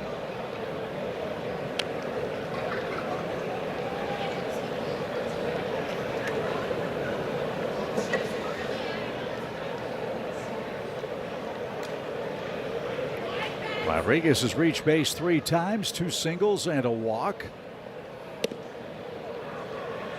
What a valuable asset a switch hitting catcher is for any big league club.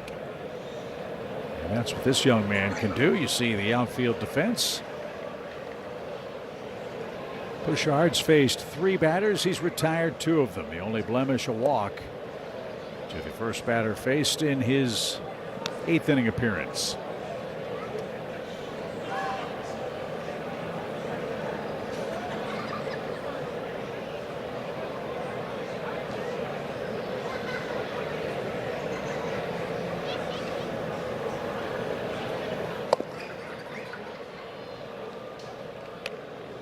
Two balls, 2 strikes.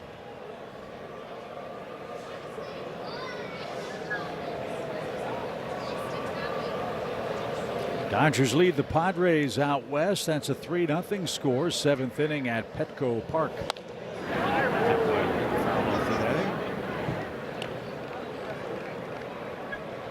Shohei Ohtani starting that game for LA. He entered play with an .082 earned run average. Guy's amazing. Making the adjustment, not hitting on the days that he's pitching, just fully focusing on the task at hand. I'd say job well done to this point. 5 innings, 3 hits for Ohtani tonight. His ERA lowered to .073.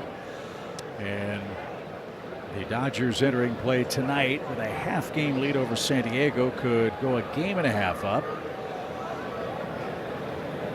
And as great as Ohtani is, the award that's eluded him to this point in the National League is a Cy Young. He wants to win one, and I'm not going to bet against him.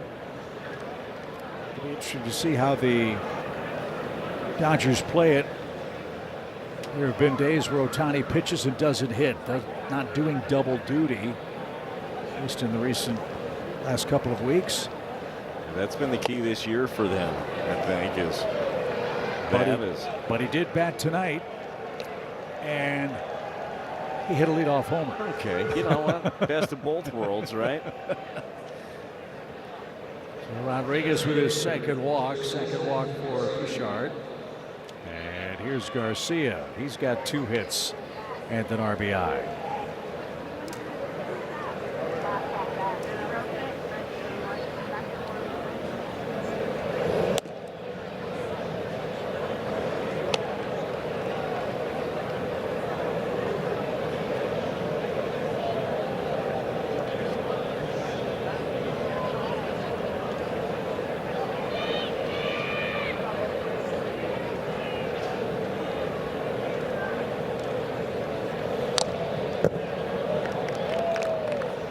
not just trying to choke up and hit the ball to right, even with a 7-run lead. They are taking big, aggressive cuts. Why not, right? You're looking for something you could drive, still trying to pad your stats in a ball game, still have to execute some pitches.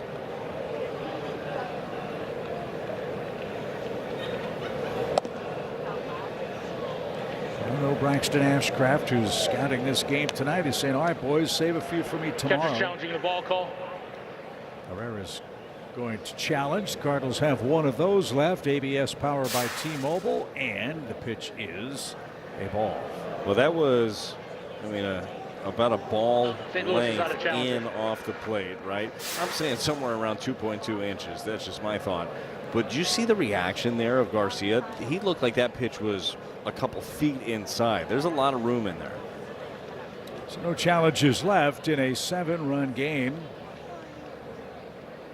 Let's see how it plays out here the rest of the way in the 9th. It's in for a strike. The other cool thing is about ABS, and maybe it's been underreported a bit, umpires have real-time feedback that's offered them. If their strike zone starts to wander a little bit, inside, outside, up, down, doesn't matter where, they can get a message in between innings or even during the game. Hey, you need to tighten up the outside corner a bit. That's down the line. Pozo gives chase, and we'll have a play.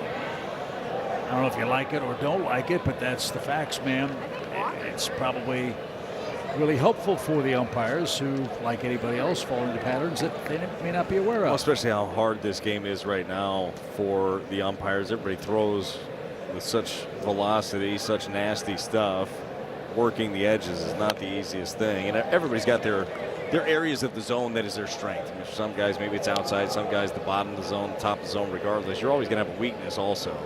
So to be able to hone that in, if the idea is getting it right as much as we can possibly do with ABS, it makes sense to be able to have some checks and balances. Yeah, that's a real change in the game. I don't know if it was the case, Brad, when you pitched, but I remember pitchers talking about scouting who the home plate umpire was. It was big. In their zone. Yes. As that's cut on and missed for out number 2. And what baseball is trying to do is we don't want it to be Doug Harvey or Terry Tata or Hunter Wendelstedt's zone. We want it to be the strike zone. Yeah, I kind of liked it the other way. Especially if you were somebody that can make pitches, right? So you'd find out. I thought that was part of the nuance of the game. You'd find out, okay, all right, well, this is where it's at today. And can I go back there? And you would get rewarded for being able to repeat pitches. Mangum's had a big night, and he is out on a line drive to J.J. Weatherholt. So that ends the Pirates' 9th inning. It's last call at Busch Stadium. The Cardinals trail the Pirates 7-0. One more inning to play in St. Louis, barring a 7-run comeback. This is Dennis Santana, who will try to wrap things up. This is his 22nd game. He's the 4th to answer a Chevy call to the bullpen.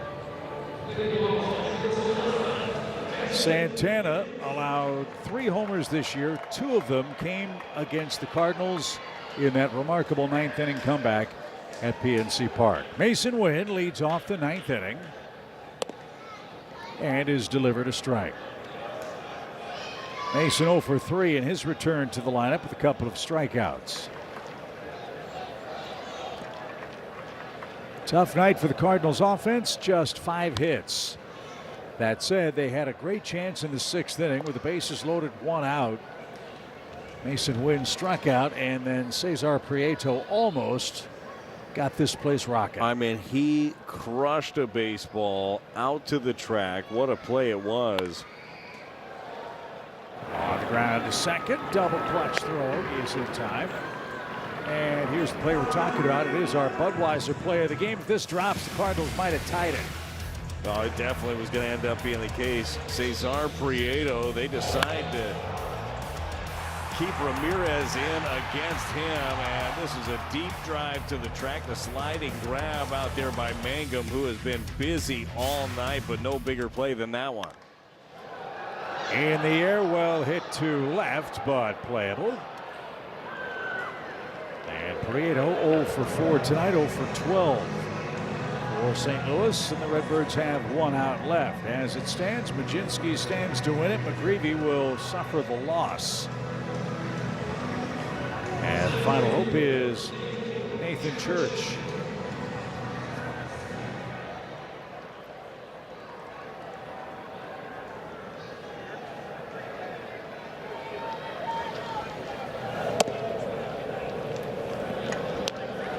Nice crowd tonight. Over 27,000 were here. But the Pirates spoiled the party. We'll try to rebound quickly tomorrow at 12:15. Yeah, this wasn't what they were hoping for in this one, trying to ride some of that momentum from last night. But that's how it is sometimes, man. The momentum is only as good as the next day what happens. The starting pitching on the flip side from Majinski, very good. Kept the Cardinals off balance. He's in line to go 3-0 against St. Louis.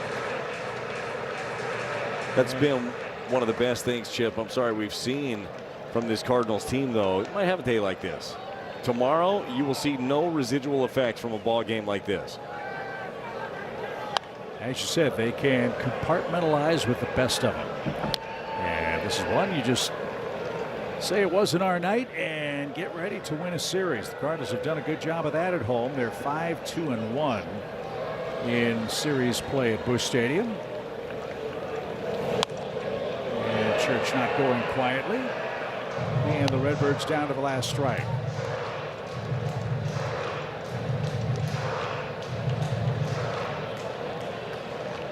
Pittsburgh trying to snap a 5-game losing streak this season to the Cardinals.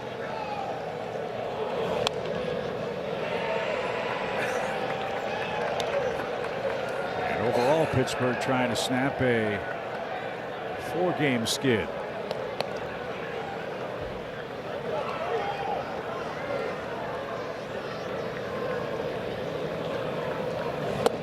That is going to do it. The Pirates shut out the Cardinals. Third time St. Louis has been blanked twice in the last 3 games. And a 15-hit attack by Pittsburgh, Brad, was more than enough to even up this series. No, this was it was all Buccos the entire way. Michael McGreevy tried to navigate through this one. Did a good job of limiting some damage, but the Cardinals offense couldn't get it going. Luckily, get a chance to play again in a few hours with Dustin May on the mound. And our coverage starts at 11:30 Central Time. Thanks to the fine folks here at the UMB Champions Club for hosting us tonight. And Danny and Mark Sweeney will have the Cardinals TV postgame show, and Brad and I will see you at the ballpark for the homestand finale tomorrow. Tonight, though, Pittsburgh, an impressive win. They beat the Cardinals 7-0.